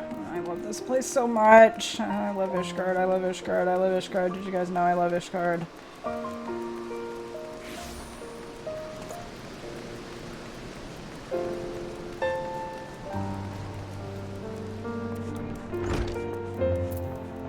Hello. Lords Emmerich and Artorel await you within the strategy room. Will you be joining them now? Of course. I miss this place. Hello, friends. Here we shall discuss our plans to deal with the blasphemy. Whensoever you wish to enter, you need but say so to the guard. I already entered. I'm already here. What are you talking about?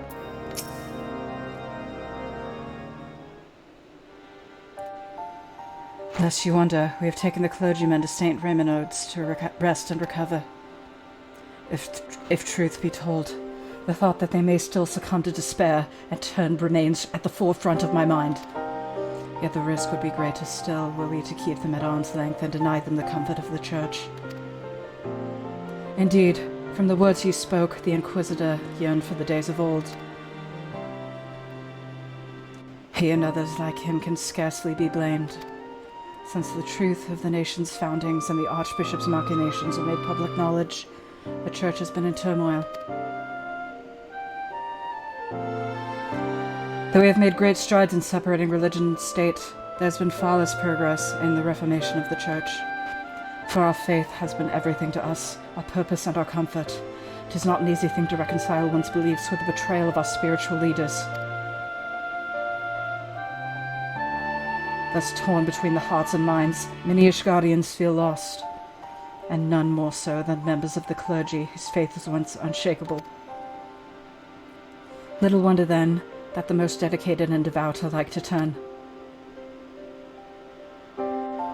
So it seems, but further investigation is needed ere we draw a definite conclusion.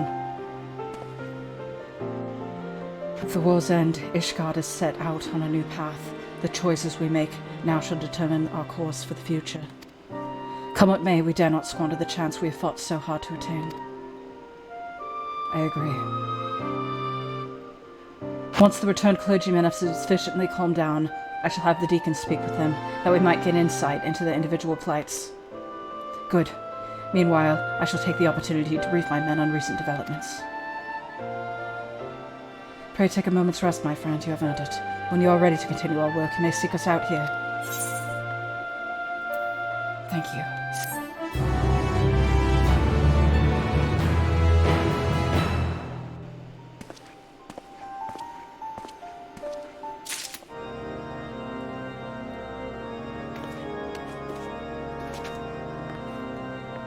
Alright, so I think I'm gonna end it here.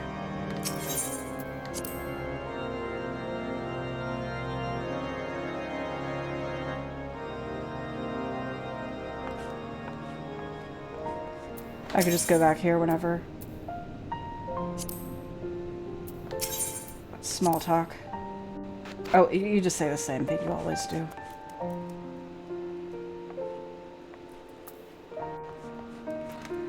Well, that's it for today. We, seems like we didn't make a lot of progress in the main quest, but God, that was just way too long. But yeah, I'm gonna assess how long things are gonna take. So, thank you, everyone. Bye.